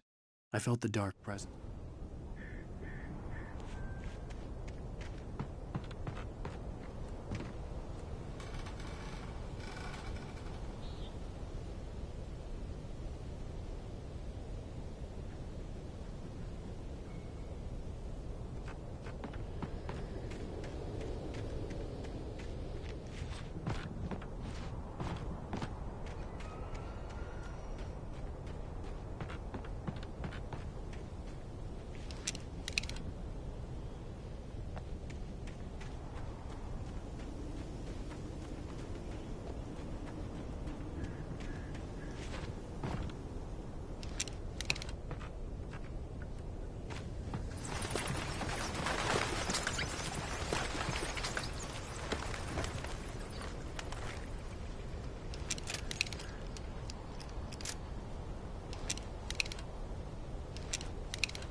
hazardous occupation.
is the magic occupation.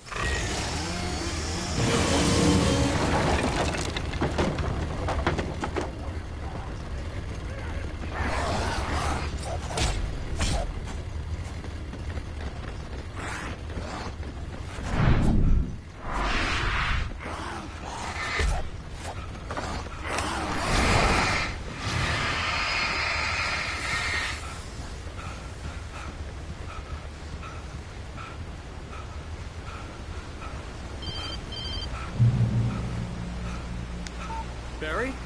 Ow! The porch is covered with birds. They've got old Hitchcock on me. Stay out of sight. I'm on my way. Don't open the door. What, am I crazy? Stay hidden. I'll be there soon. Just make sure you keep the lights on.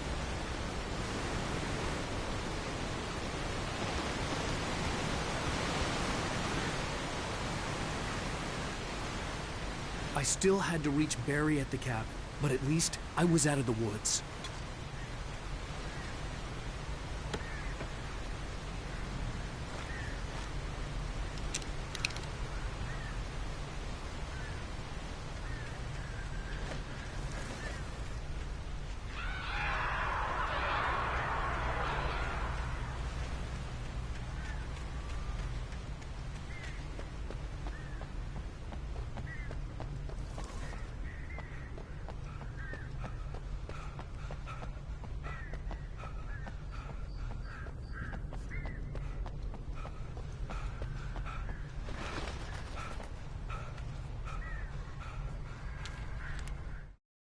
The FBI agent's command froze me in place. I considered surrender.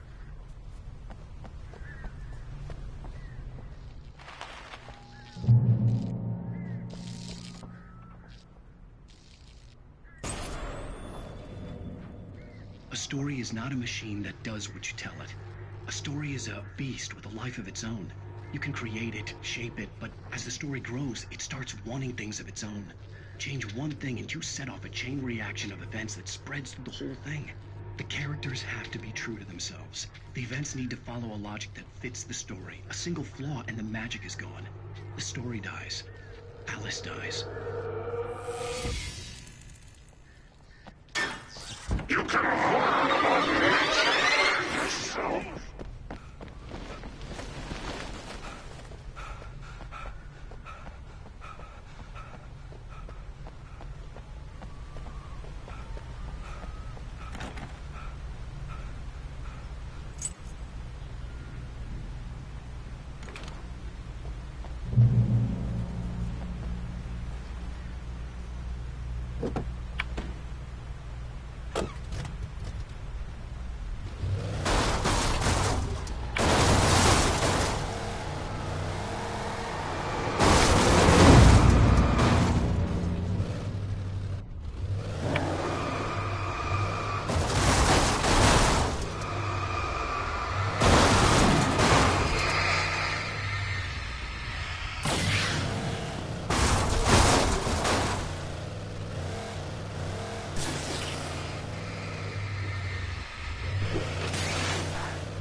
There was no misunderstanding.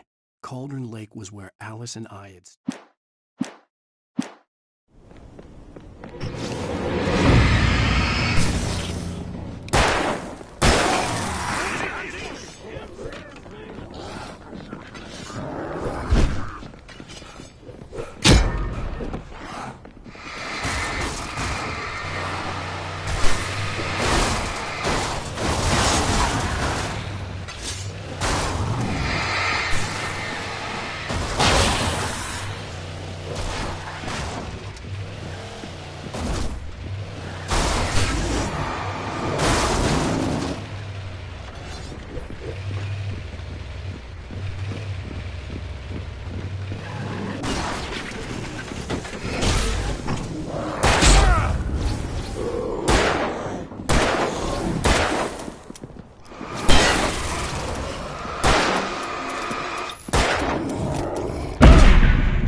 The flare gun was probably the best weapon I could imagine against the dark things I was facing.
was the kidnapper. You son of a bitch! Where's my wife? Enough horseplay, Wake. You deliver the manuscript, and you can have your woman back. Simple as that. I don't... Listen. I'm gonna need time to finish it. I still need to write the ending. I need a week. Not done? I need a week. 2 days. The old Bright Falls coal mine is nearby. You can find it easy, city boy. The main building, there at noon. You bring the manuscript, you'll get your wife. If not, well, get me? Yes, I get you.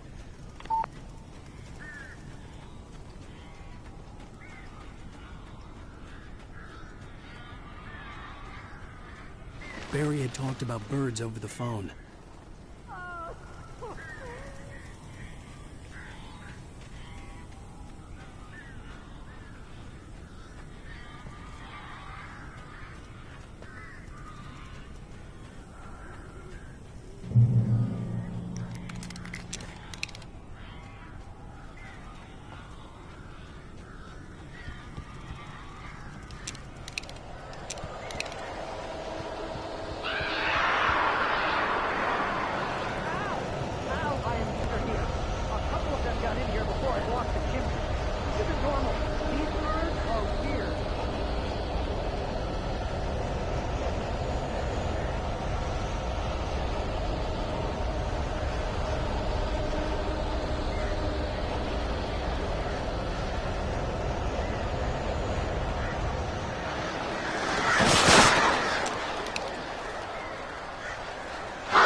They're gone.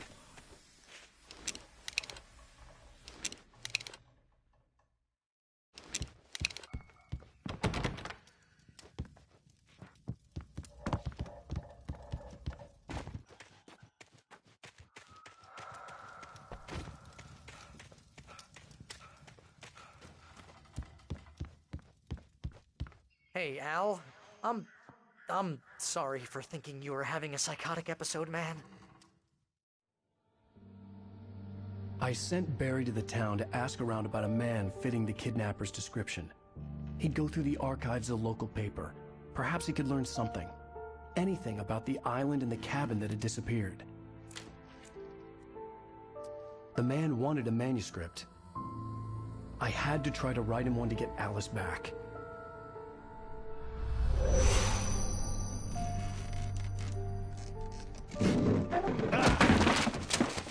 For me, the supernatural had always been nothing but a metaphor for the human psyche, a tool to use in writing fiction. Now, it was happening for real, and I couldn't put a single word on paper.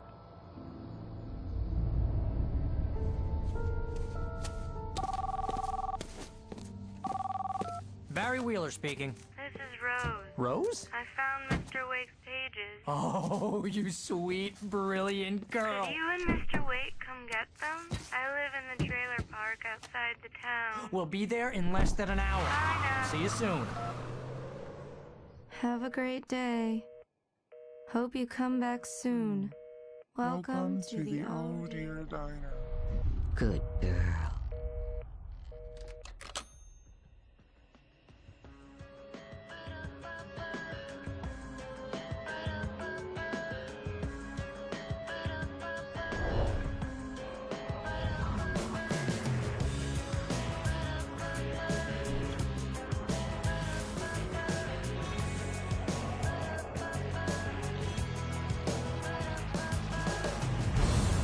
Come here. Pretty please. Can you tell me where? Previously on Alan Wake, Alice has been kidnapped. Alan, please help me. Alice? You'll do exactly what I say if you ever want to see your wife again. I can't tell anyone except my agent Barry. Damn it, Barry, they'll kill her. You're my best friend, and I'm worried that you're not right in the head. The ransom is a manuscript I supposedly wrote that's coming true before my eyes. It happened just the way it was on that page. So dark. I have found only a few scattered pages. I want the entire manuscript. The deadline is in 2 days. I found Mr. Wake's pages. Good girl. How the hell did she get her hands on the manuscript anyway? I don't know. She's resourceful. I told you were too hard on her. Listen, I found out all sorts of interesting stuff while I was digging around. Yeah. Mr. Wake, it's Sheriff Breaker. We have an FBI agent here, Agent Nightingale. FBI? He's anxious to see you. You'd better come to the station. Okay, I'll be right over, Sheriff. Let's make this quick, huh? Help you folks? Name's Randolph. I'm the manager. We're looking for Rose. Works as a waitress down at the diner? Rose, sure. Nice girl. Who wants to know? I'm Alan Wake. The writer, huh? I heard on the radio you were visiting. Well, I'll show you her trailer. That Rose, she's a nice girl. Always pays her rent on time. As I was saying, Al, I found all sorts of weird stuff from the local newspaper's archives. This place is crazy. Disappearances, mysterious deaths, urban legends come true, and get this, most of this stuff takes place around Cauldron Lake. Well, you ain't wrong, mister. The Indians thought the lake was a doorway to the underworld. I'm the God-fearing type myself. I don't hold with that sort of thing. Yeah, okay. Anyway, there was an island there owned by a guy called Thomas Zane. Now, some of the articles I found about him make him out to be a famous writer, but I ran a bunch of searches, couldn't find a single thing he wrote. Zane was heavily into diving, so much so that the place came to be called Diver's Isle. But the volcano under the lake erupted in 1970, and Zane went down with the island.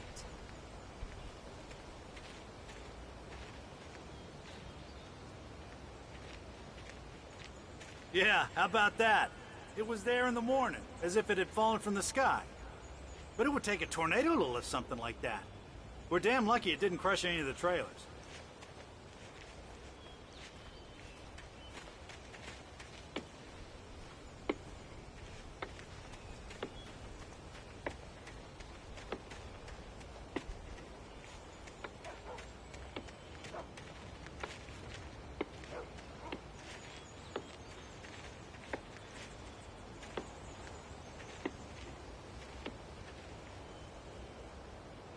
It gets better.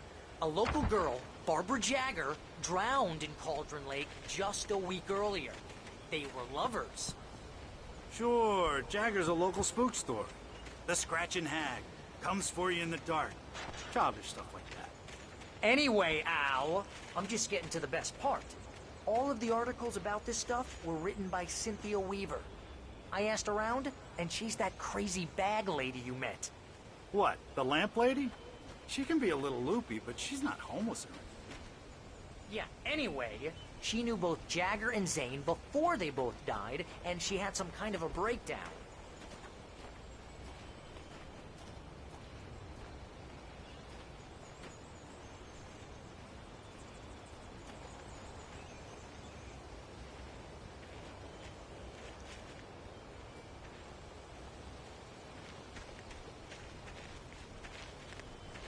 Well, mister, this here's Rose's trailer. You mind me asking what you want with her? We're just here to talk to her, pal.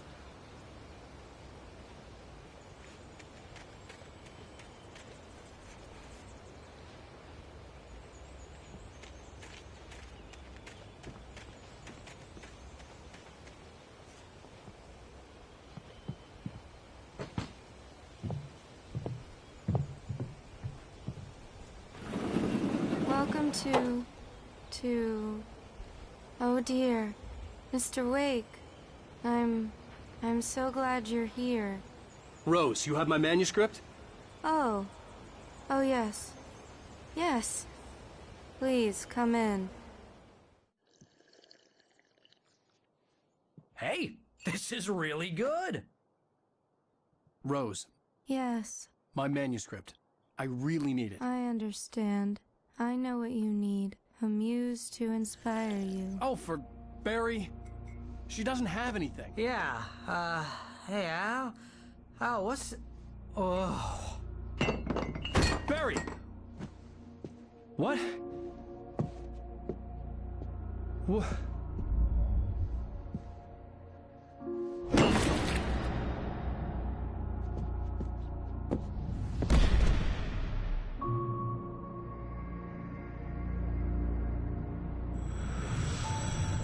It's coming for you, hiding in my barber's skin. I'm too weak to stop it. You must turn the lights on. I promised I'd come visit you and your lovely wife. You must finish what you started. I insist. You must turn the lights on. Turn the light on. Back to work, boy.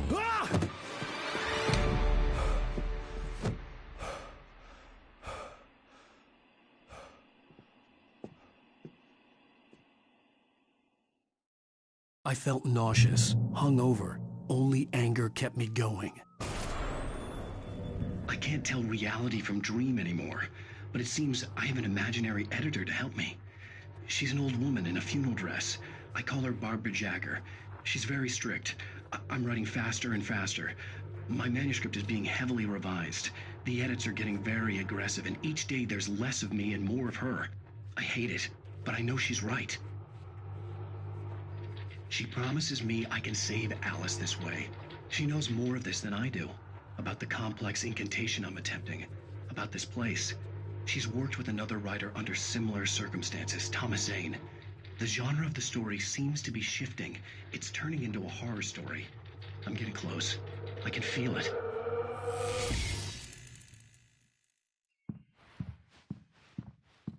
Rose took a day from me. I had less than 12 hours left to meet the kidnapper. All I could do was get Barry into the car, work something out once I got on the road.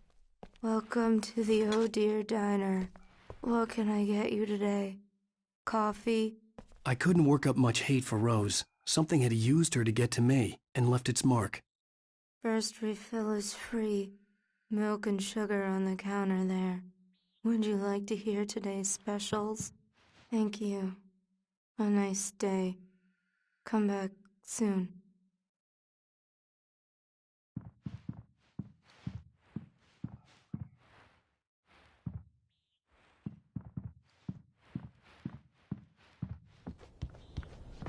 My gun and flashlight were gone. I'd have to find... Mr. Randolph liked Rose. That little smile she had. How she was still sweet. Way to get Barry into the car as quickly as possible. There was no time to waste.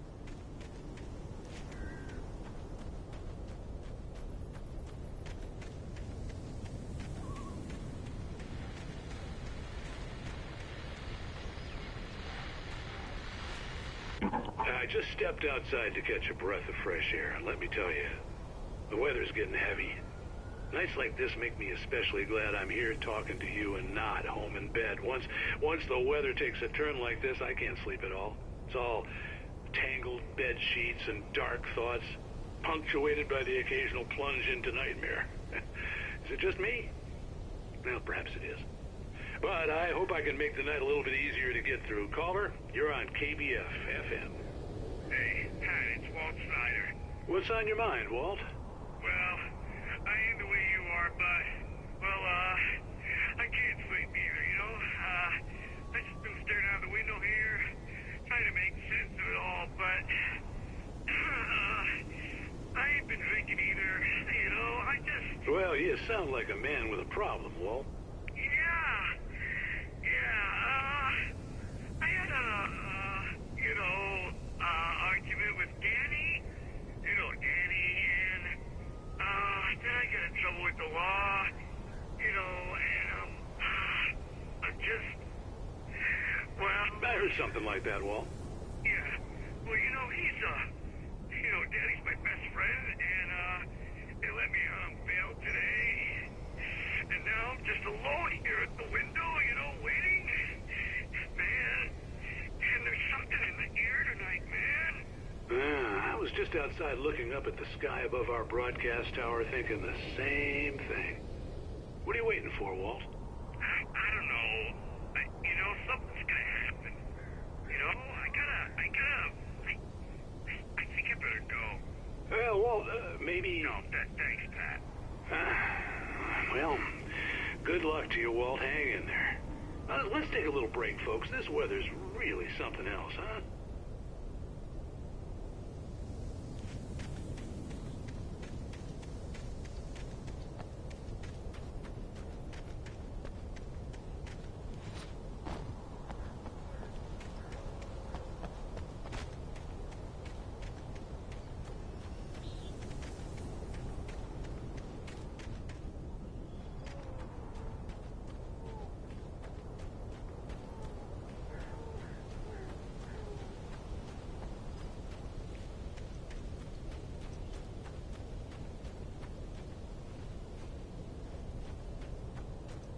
Oh, you're gonna get it now.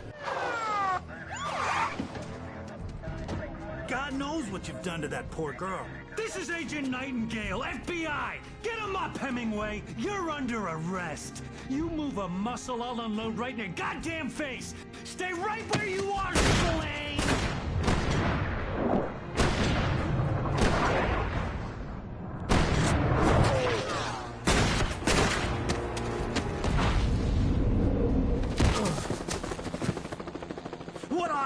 I'm standing right here, you goddamn maniac!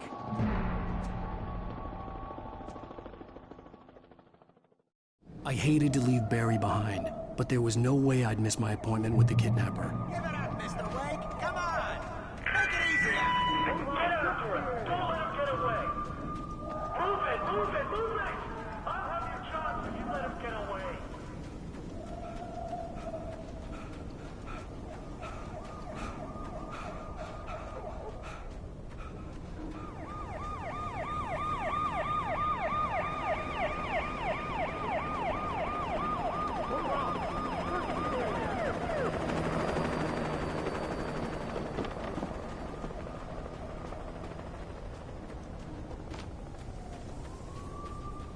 Stop running! We have the suspect in sight! Okay, men. Keep your eyes peeled. He's gonna try to make it through here. Oh, damn.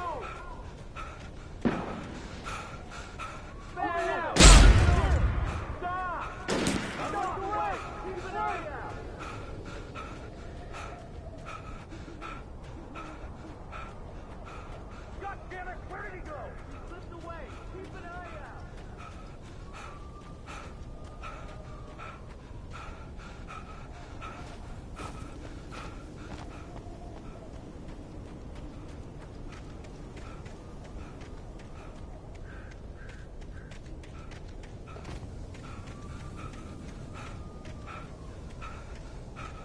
He's gone.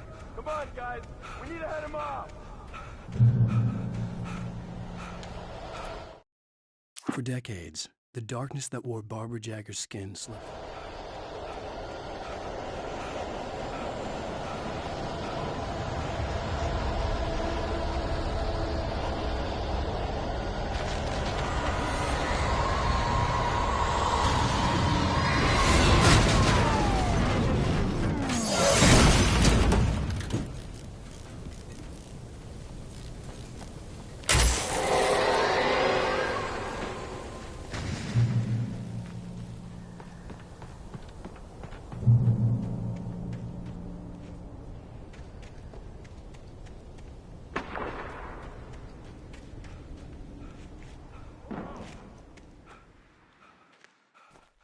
Search the area.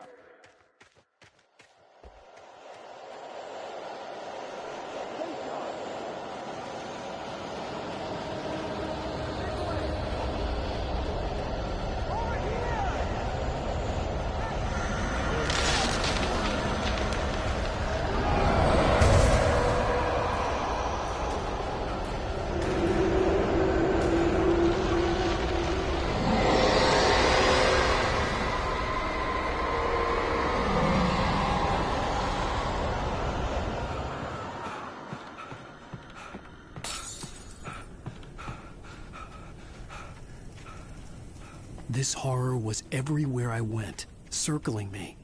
The cops didn't stand a chance. They were after a writer, not a monster. I've lost contact with Liz and men you assigned to me. It's Wake's doing. Wait, are you seriously telling me that geek writer just took out my deputies? Are you kidding? I mean, have you seen this guy? He wears a tweed jacket. Over. He's the guy we're chasing. If it's not him, who then? Bigfoot? Over. I don't know yet, but I'm not in the habit of jumping to conclusions. That tends to come back and bite you in the ass. Out.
This is James. Mulligan, Thornton, come in. Over.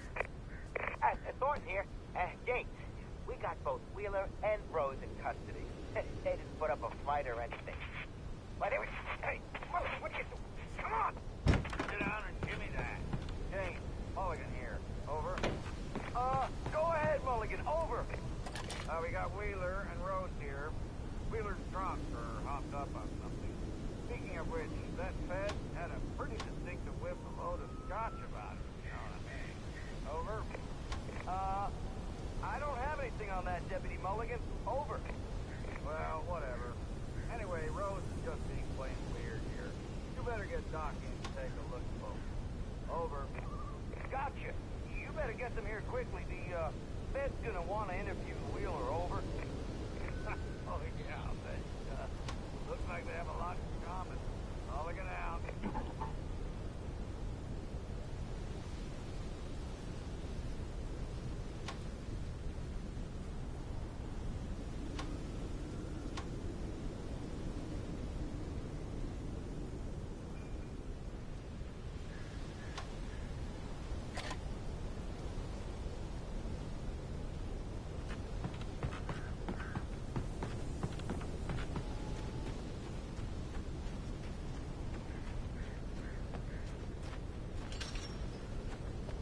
I imagined that the broadcast tower in the distance was part of the local radio station.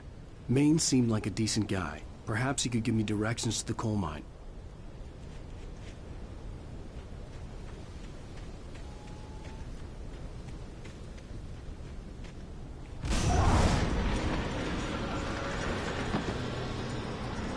Unnatural shadows clung to the gate. The darkness that was after me was trying to stop me. I wouldn't get through without a light. There was no power to the searchlight.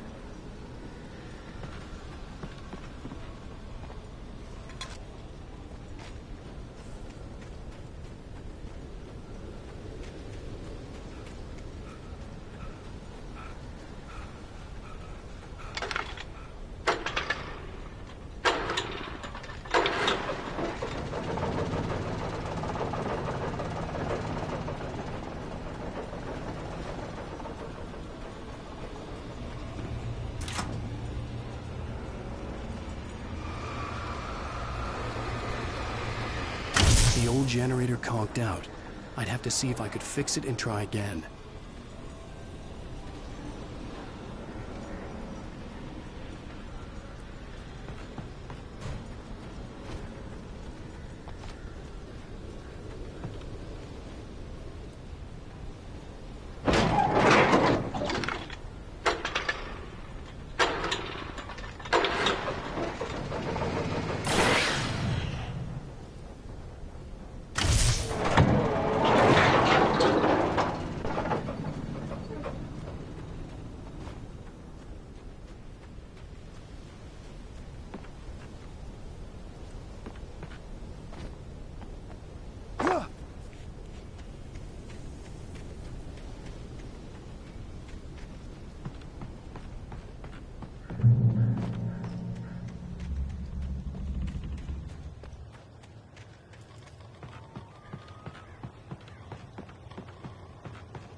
It took me a moment to recognize the flashbang grenades.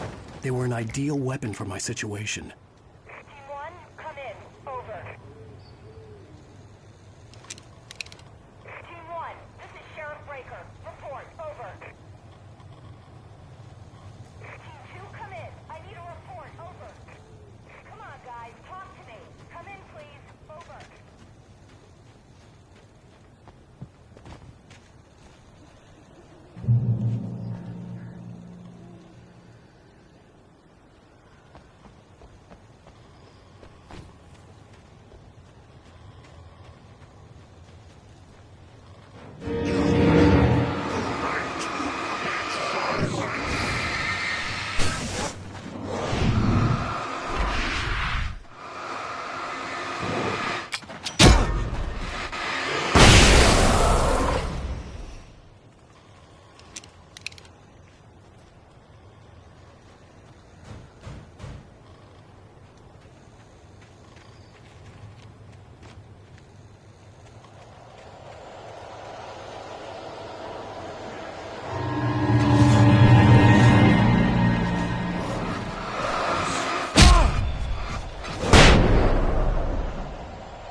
You're on KBF-FM with Pat Maine. It's Milt Peabody, Pat. What's on your mind, Milt? Well, I live near the trailer park, Pat, and there's a big ruckus going on over there. Well, that's just up the road from me, too. What's going on, do you know? I don't know, but there's a bunch of police cars there, lots of sirens, a helicopter buzzing around, and I think I heard some gunshots. Gunshots? Yes, sir, like from a pistol. So can you find out what's going on? Because it's just next door and they're popping off guns there. They're still shooting? No, it was maybe 10-15 minutes ago. It sounds serious, Pat. I'm telling you, it don't sound like no party. I'm certainly going to give the station a call, Milt. Okay. You'll hear it here as soon as I hear from them. Okay, thanks.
I hope Maine could lend me a car to get to the coal mine.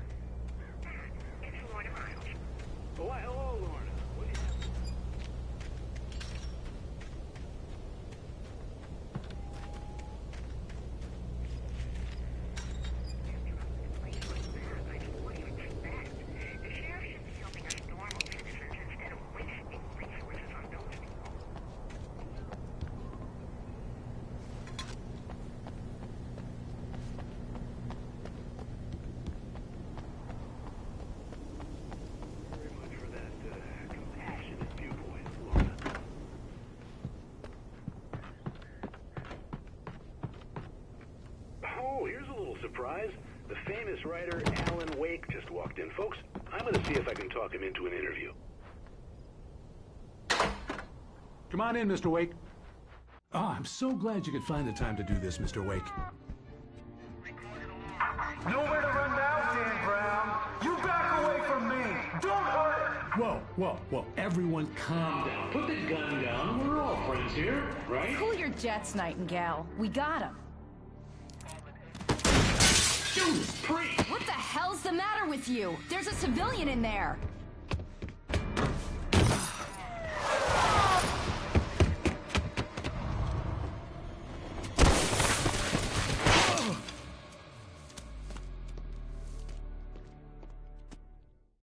I'll get you yet, even if it kills me. You hear me?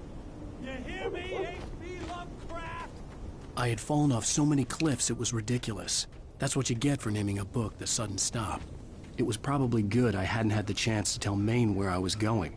I'd have to lose the cops and find my own way to the mine. Nightingale stared through the broken studio window into the...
There was no sensible reason for the power company work lights to be here.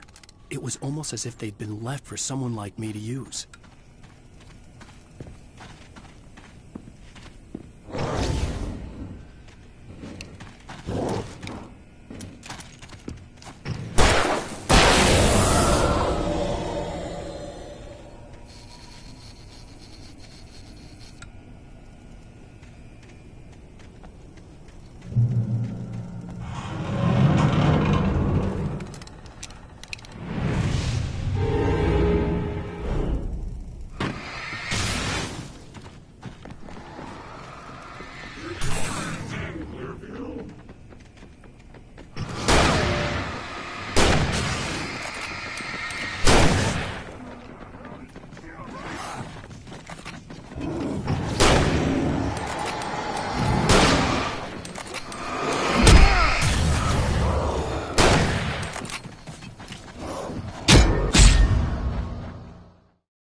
Hello?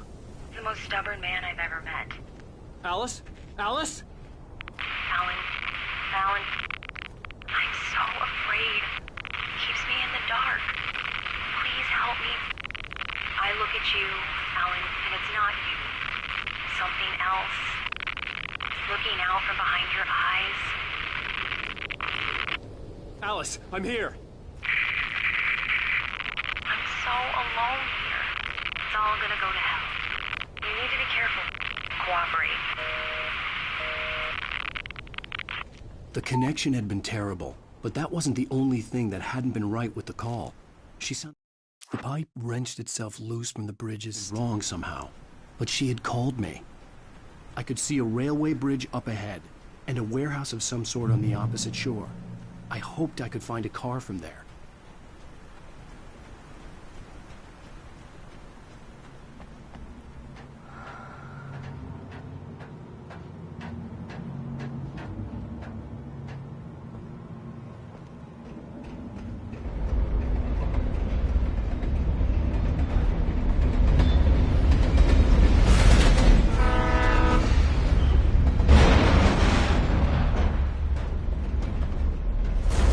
That was pursuing me was growing stronger, and it was taking over every...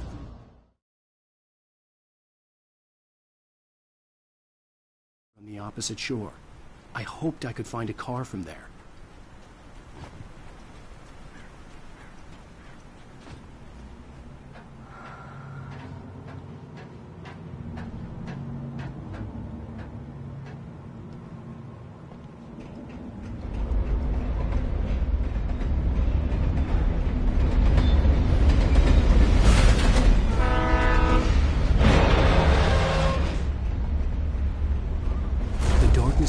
pursuing me was growing stronger, and it was taking over everything in its path.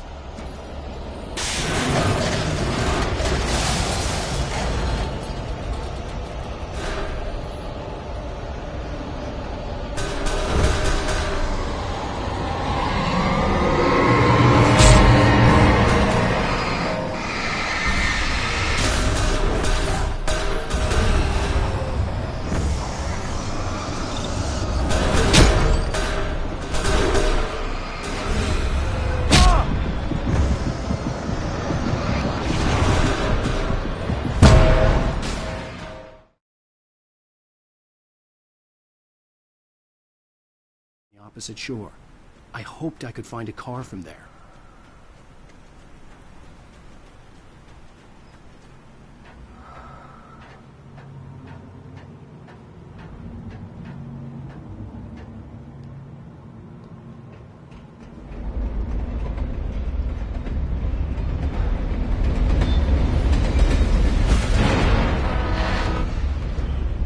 The darkness that was pursuing me was growing stronger, and it was taking over everything in its path.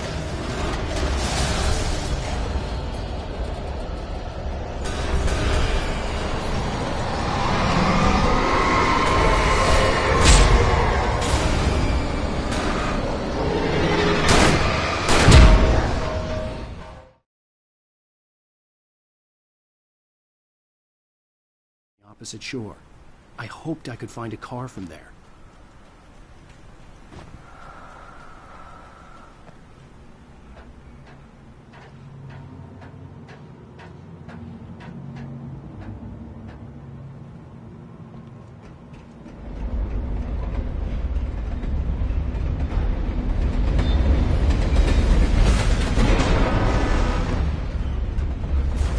That was pursuing me was growing stronger, and it was taking over everything in its path.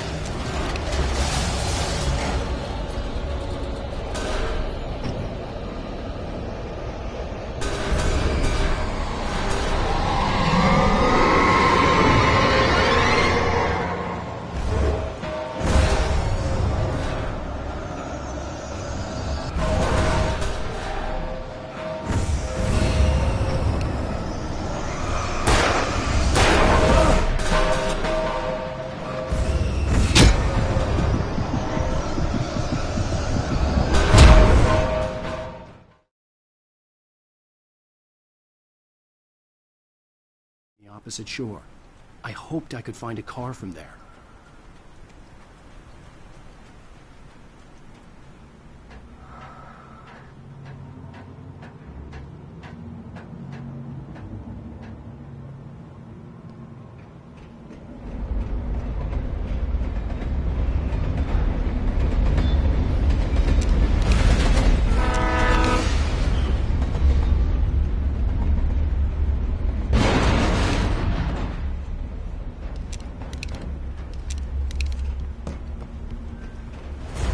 That was pursuing me was growing stronger, and it was taking over everything in its path.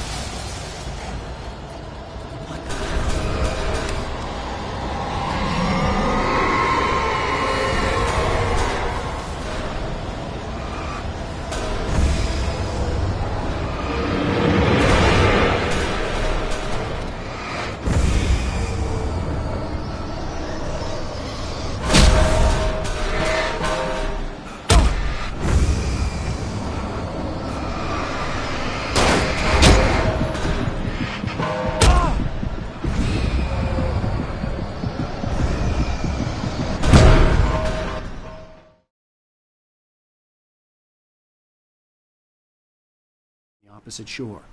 I hoped I could find a car from there.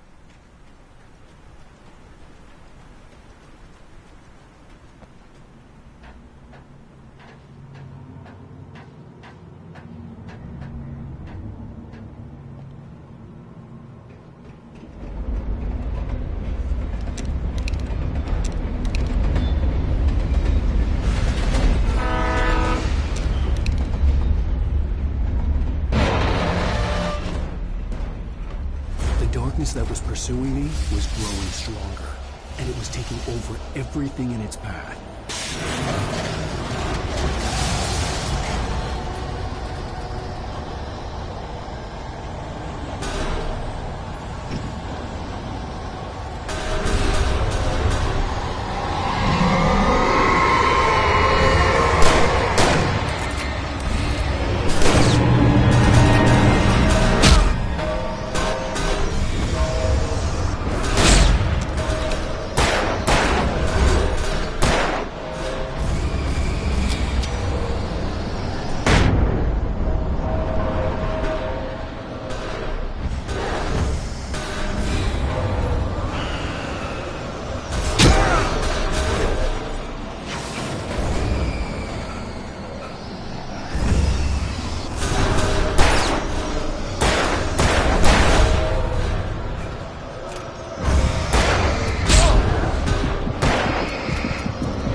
opposite shore.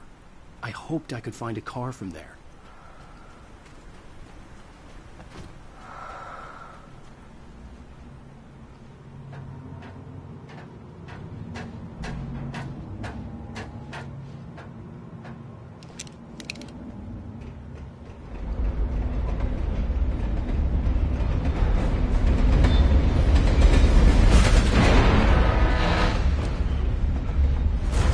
That was pursuing me was growing stronger, and it was taking over everything in its path.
I slammed the door shut right in his smug face.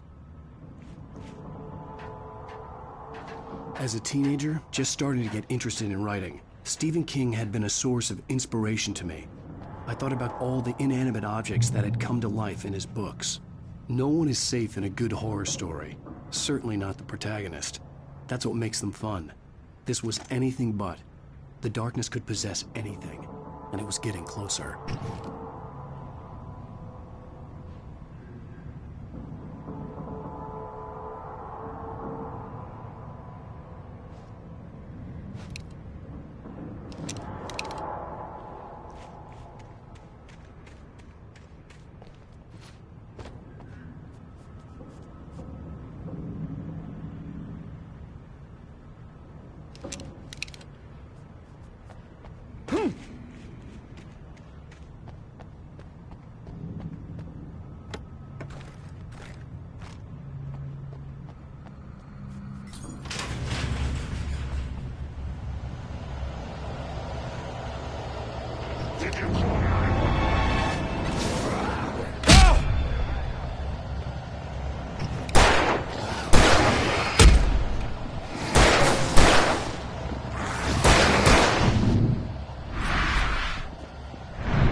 take the facts of our existence for granted, unaware that they are merely a thin veneer of desperate self-delusion, covering a vast cosmos of madness and horror. All too often, the stars are right. In Night Springs. Tonight's episode, a family occasion. Journalist Alvin Derlis' trip to study the local customs of an insular community in Night Springs has been less than successful. Until tonight. Well, I'm glad you changed your minds about this. Ancient customs, local mythology. My editor loves this kind of stuff. Well, Mr. Derlith, we don't want to feel like we're on exhibition. But you have demonstrated the seriousness of your intent. Oh, I am serious. Really, just do your thing. I'll stay out of your way and observe. Actually, I thought you could assist us. I'm afraid we are a man short. It would provide you with an intimate perspective. Could I really? Of course, Mr. Derlith. Well, I guess that's the least I... What would I have to do? Oh, here. Let me show you with a kiss.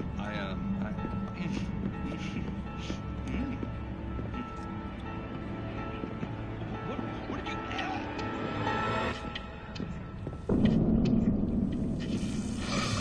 Oh, Mr. Derlith, you have well pleased Nixie Perka, the dweller in flesh.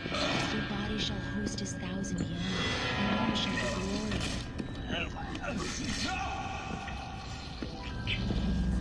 Shh, darling, be calm. Shh. Alvin Derlith learned a harsh lesson. If you go looking for mythology, it may come looking for you. And such quests always bear fruit. Night Springs.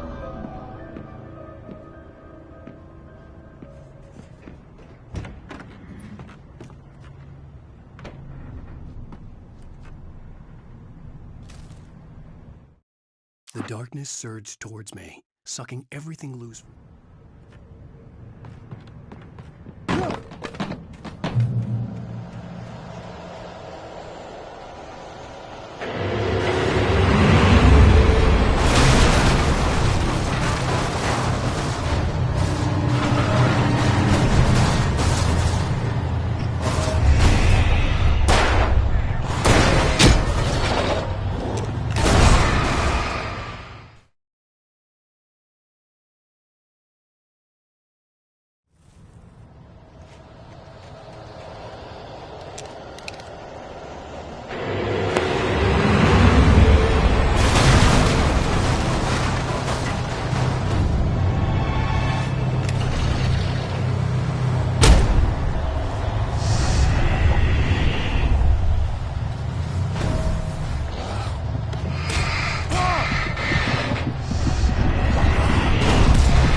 never been this glad to see the sunrise. I had a couple of hours to get to the coal mine.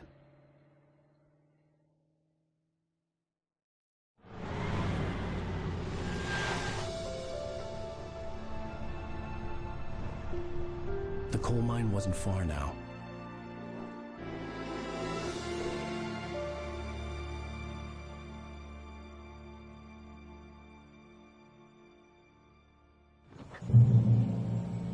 Today, I would meet the kidnapper, and he would give me Alice. I wouldn't give him any other choice. A drowning man will clutch at a straw.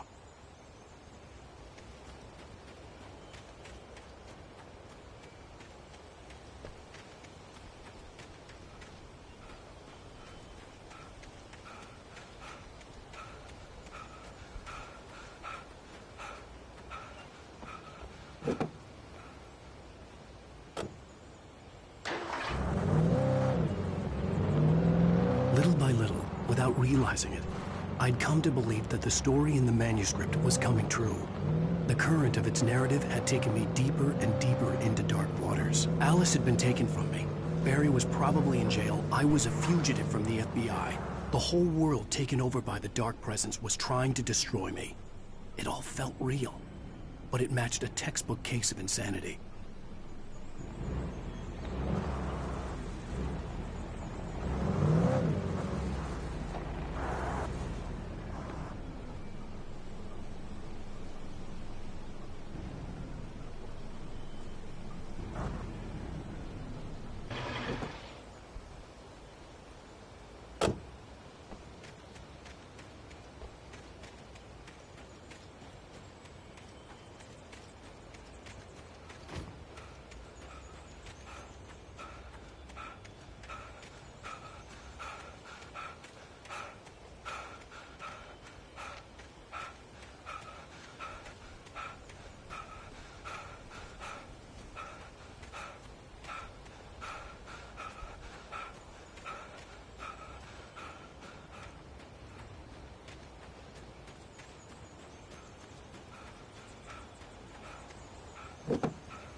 This is Pat Main, and you're listening to KBF-FM. Folks, I want to apologize for kind of abandoning you to that looping music track last night, but I was detained. You see, I encountered a big-shot G-man with an itchy trigger finger who could use a lesson in manners and a boot in the ass. Not necessarily in that order, either. Now, folks, I know I'm not being very informative here, and I apologize for that. I really should just keep quiet, but I'm just so peeved right now, because some people just shouldn't be carrying badges. I'm just glad that our Sheriff Breaker was there to straighten things out. And if someone I met last night is listening, let me just say, I'm sorry if my mouth got you in trouble. I'm pretty sure you're not the bad guy here. Godspeed, son. I hope you know what you're doing. Now, on a lighter note, I'll be talking to Dr. Nelson all morning. But first, a little music.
back to KBF FM. Hope you enjoyed that tune.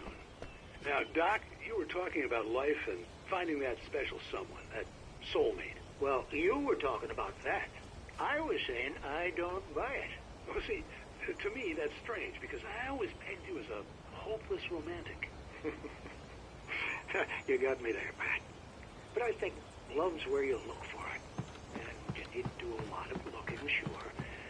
But the idea that there's that one special person out there for you, and if you miss that chance, it's gone forever, and you're forever incomplete. I mean, isn't that depressing? Or, heck, childish even? There's plenty of fish in the sea. And apparently a fisherman has a fishing analogy for everything, but what you're saying, isn't that a little harsh? Well, no. What I am saying is that your potential for finding that connection isn't limited to what's essentially a chance encounter. How is that harsh? Yeah, well, I guess that's a nice thought, but let me say something personal here. Okay.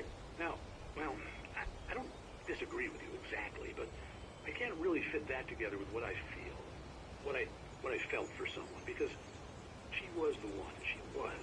And I let her drift away from me. Maybe I didn't put in the work, I don't know, but, well, since then, and it was a long time ago, but since then, there hasn't been anyone, not like her. And I'm not saying I dwell on her or haven't moved on. I like my life, I'm not living in the past, but I do miss the way she completed me. You can't argue with the heart, Pat. I'm sorry, folks. I had kind of a scary experience last night, and let's just say it's shaken a few things loose.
For Mott, spying on the writer on the ferry had been a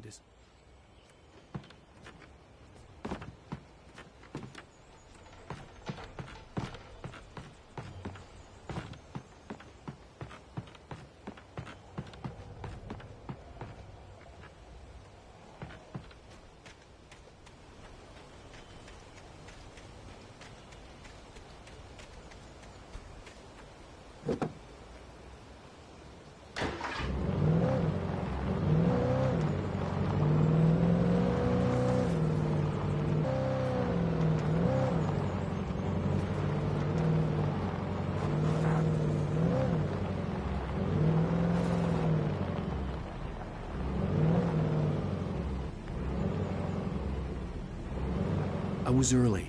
I was supposed to meet the kidnapper at noon in the main building. The coal mine was quiet. It was a museum now.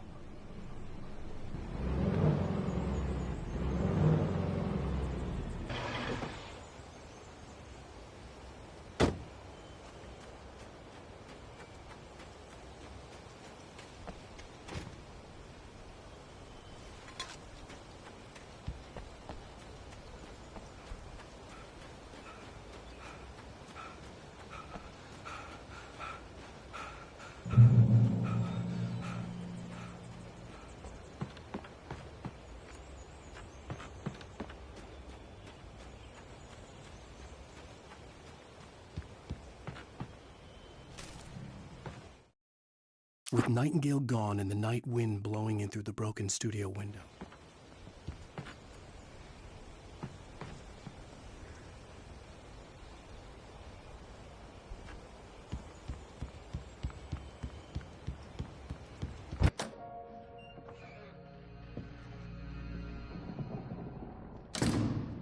I didn't want to go outside. Cops had to be looking for me. The noon sun turned the place into a sauna. The day dragged on.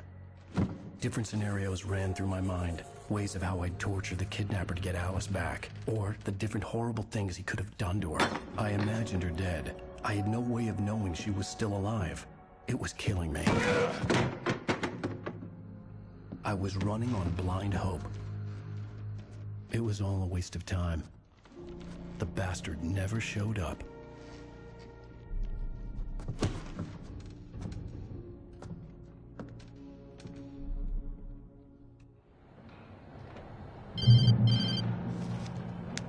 Wake! Where the hell are you? Change of plans. You know where Mirror Peak is? It's a big mountain north of where you are. You follow the path from the mine, you can't miss it. There's a lookout point there. I'll be waiting. I'm through being jerked around You by want you. to see your wife alive? Because if you do, you better watch what you say to me. Do we understand each other? I want to talk to Alice. Yeah, and I want the manuscript. Don't keep me waiting, Wake. Hello? Hello! Ah! I'm gonna kill him! I had to get to Mirror Peak.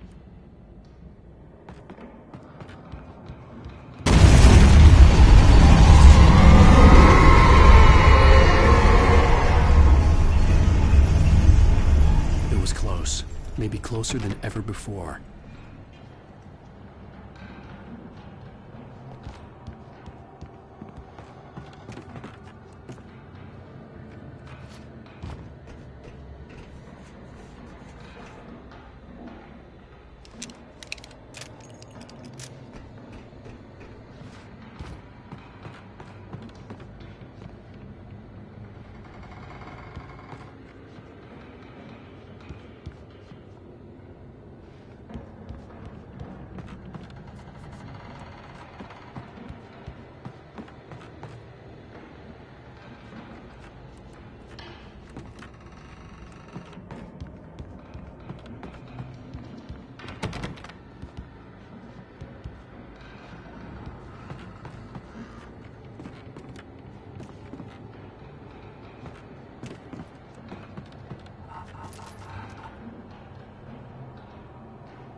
When Thomas Zane fell for Barbara Jagger, it happened fast.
The only way to reach the hillside ahead was to go through the building. I had to find